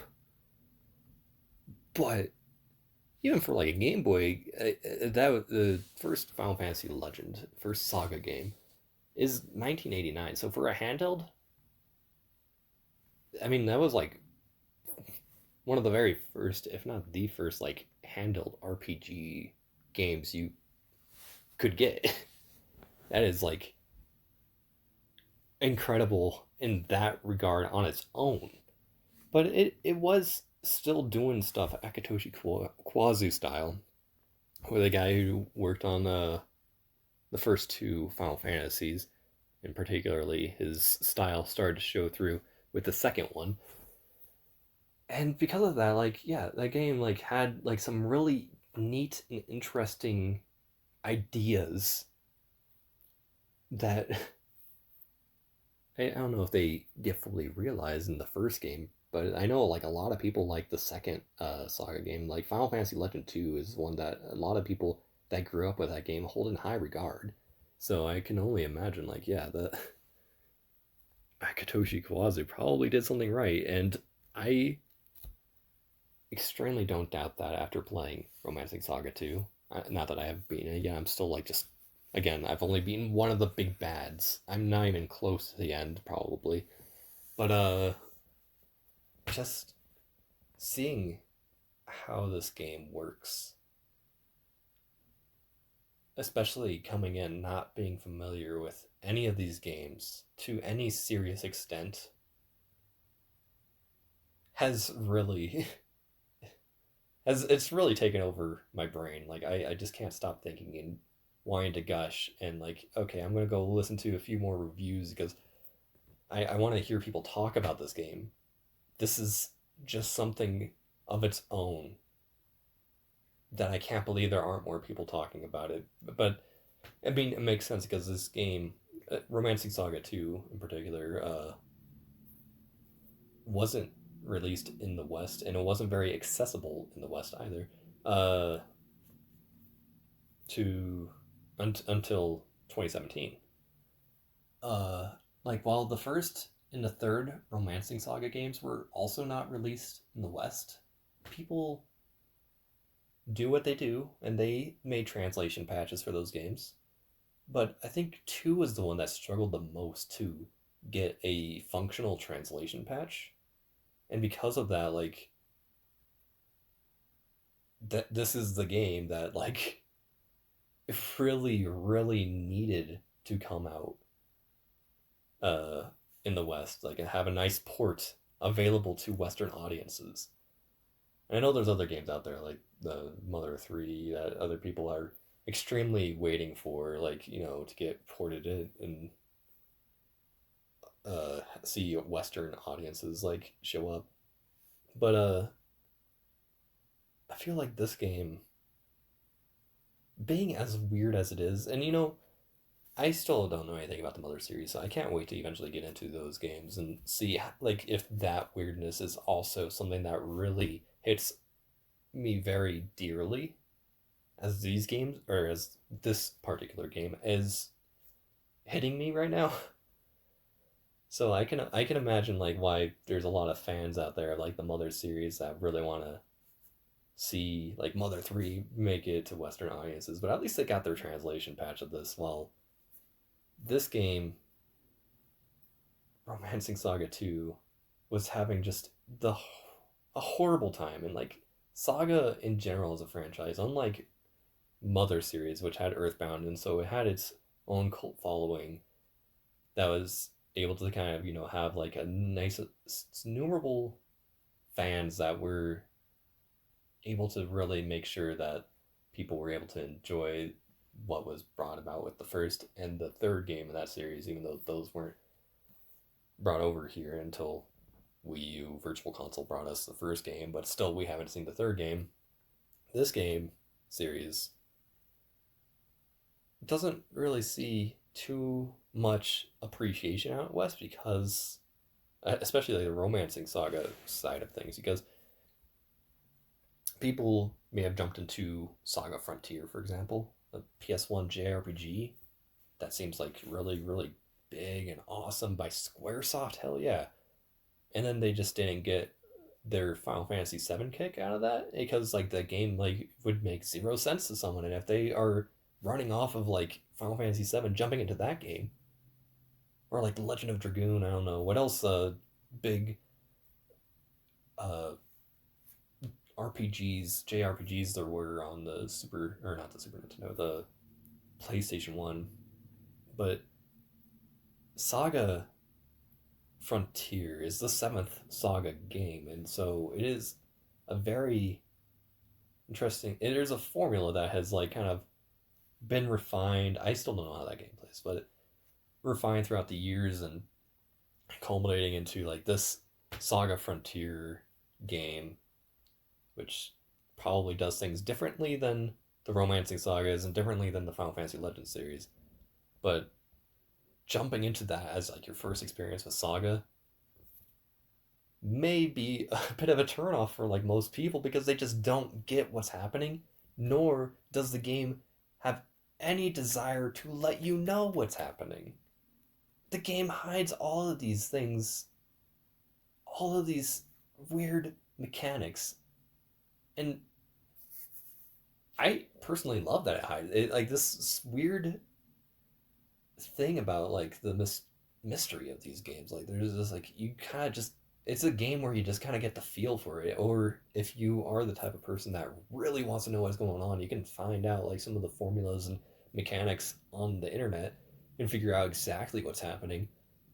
But be prepared if you don't have a large brain, because I mean I don't have a large brain, and there's no way I'm going to be able to take in everything that this game has to offer, because like some of these things that happen are there's a lot of complex mechanics behind seemingly simple things like the sparking and the enemies getting stronger over time, and all of these like weird things that like you wouldn't think are a mechanic but they totally are. um anyway, what else was I gonna say?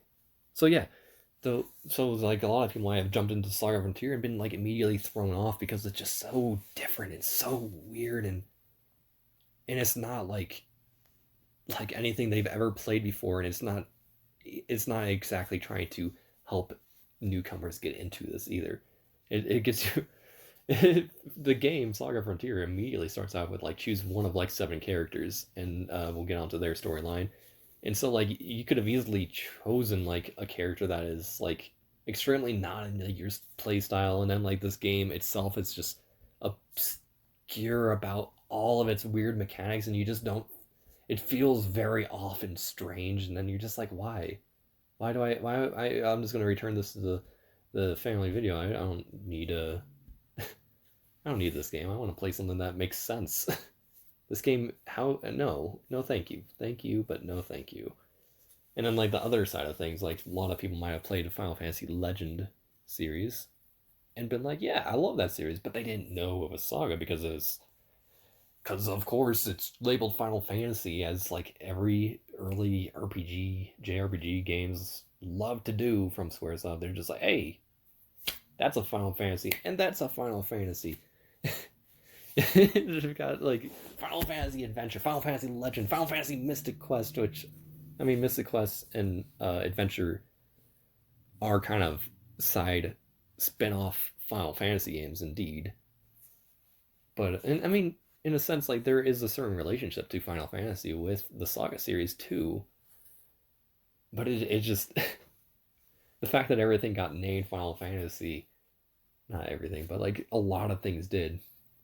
I think in the long run, kind of damaged, especially for Western audiences, like things like the Saga series. Like the Saga series could have probably been pretty popular, and it could have had that cult following that really wanted to make sure there was a good translation patch to make Romancing Saga 2 playable to Western audiences before the port happened.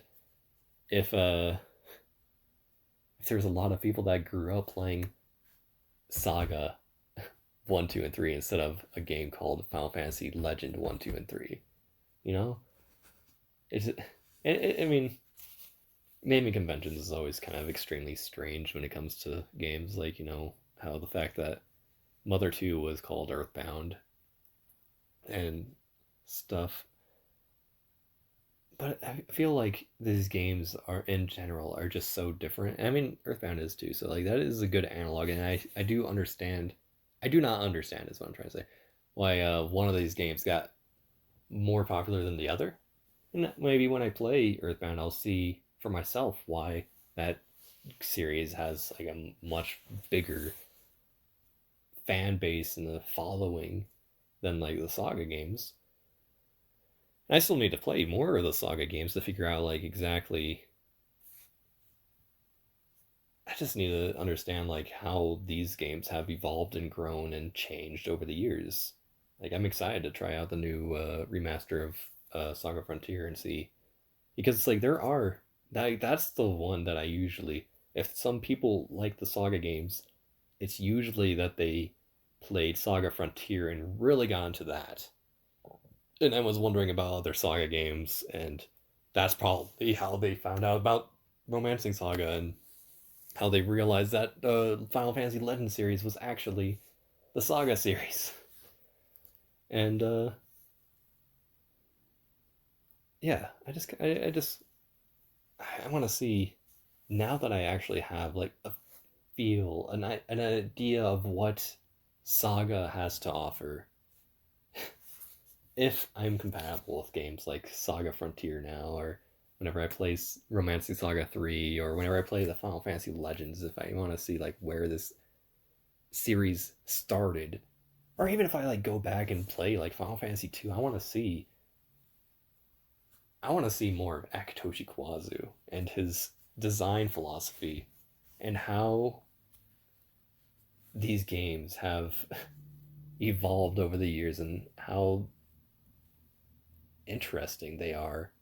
If they were all, I mean, honestly, I mean, I still think the idea of Final Fantasy 2 is freaking amazing for the time. Like Final Fantasy 1 was great, great, great. And there's no one that's going to tell you, "Yo, Final Fantasy 1 sucked."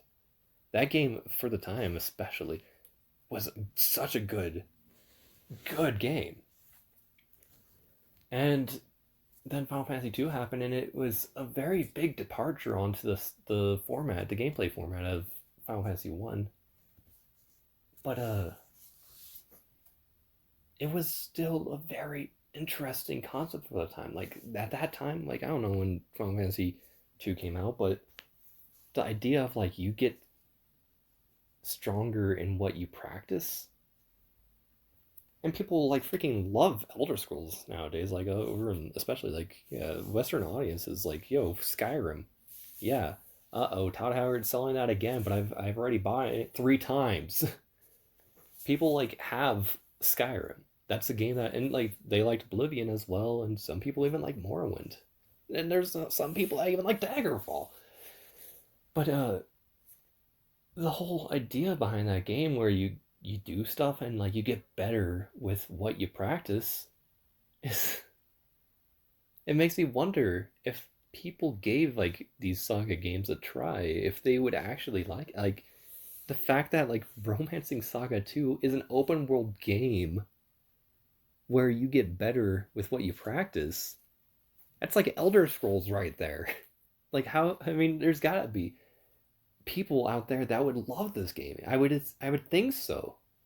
It just, a lot of the weird mechanics will bar their initial impression from being too expecting of what is to come in that game. So I can imagine seeing people dropping off, but I want to see people like really give these games a good try. And like even like I think Romancing Saga 3 is like considered to be really good, and that one, first off, that game's gorgeous. Second off, that game's uh soundtrack is freaking phenomenal. But and so if that's not enough to carry you through the game, like I think like it has like a more of a comprehensive story than say Romancing Saga 2, because like you actually have like named characters that can't just die willy-nilly. Like these characters are actually important to the plot and stuff like that. So I would think that like if someone wanted to play something more like a Final Fantasy 6 type of story, but like of course being open world, it can't exactly be like a Final Fantasy 6. But still, like nonetheless, I'm talking about like a story that like does have like meaning carried out throughout as you move along, and you get to see like these characters grow. I would think that they grow. I don't know. I still don't know anything about that game. I think Final Fantasy or not Romancing Saga 3 might be a game for people to freaking try. It Romancing Saga 3 sounds super good. Like a game that would can be considered super good by a lot of people if they got to learn the mechanics of the Romancing Saga games. That's the only thing that's barring people from liking these games is these weird mechanics and this weird design philosophy of Akitoshi Kawazu. And I appreciate that man so much more now that I actually got a chance to try one of his games. But I think these games have extreme potential, and I really want to see more people try it. That's why I'm gushing. It's because I just don't have enough people out there that like these games enough to actually talk about it. I've already exhausted all the reviews of like Romancing Saga 2 and listened to a podcast about speaking on this game, and I just I want to hear more people talking about it. And because of that, that's why I spent how long have I been talking now? 2 hours. Yay! 2 hours and 7 minutes. I just I love this game, and I want other people to love it too. And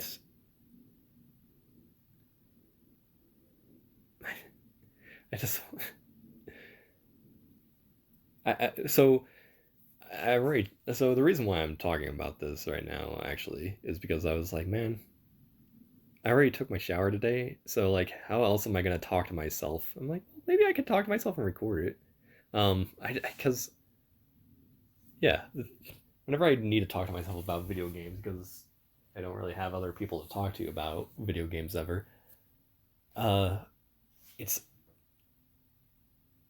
it's always usually confined to like whenever I'm taking a shower or whenever I'm like mowing the lawn. I like how this is how I'm ending this huge talk is by talking about how I talk to myself about video games. But mowing the lawn is the really good way to do it because at least for me it takes like 40 minutes. So like that's a nice 40-minute talk. And then like a shower that's like 5 minutes, or if I really start like talking to myself, maybe like I can extend it to like 10-15 minutes. But like a 5 minute shower is never enough to get everything I want to talk about talked about whenever I'm talking to myself.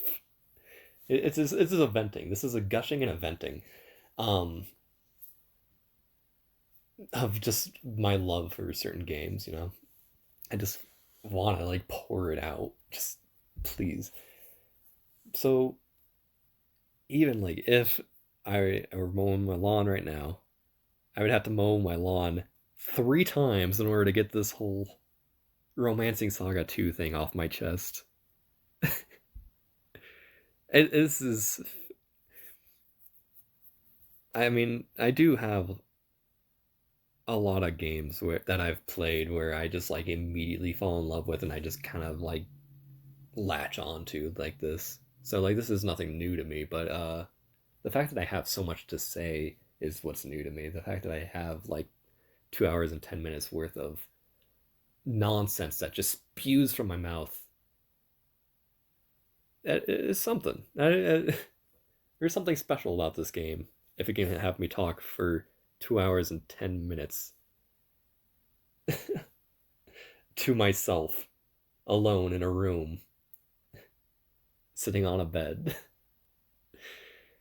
But this game really is special to me. It really has grown on me very fast, very quickly, and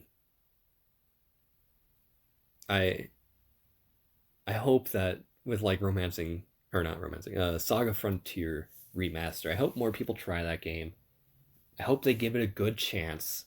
I hope that they enjoy it enough to the fact where maybe we get more people talking about these games. These Saga games, I just want to hear people talk about it. That's I want to be listening. I don't want to just only talk about that. I want to hear what people have to say. I want to hear their point of view and what strikes them about this game or these games because they are interesting and they have immense popularity in Japan where, of course, they were always released instead of over here out west.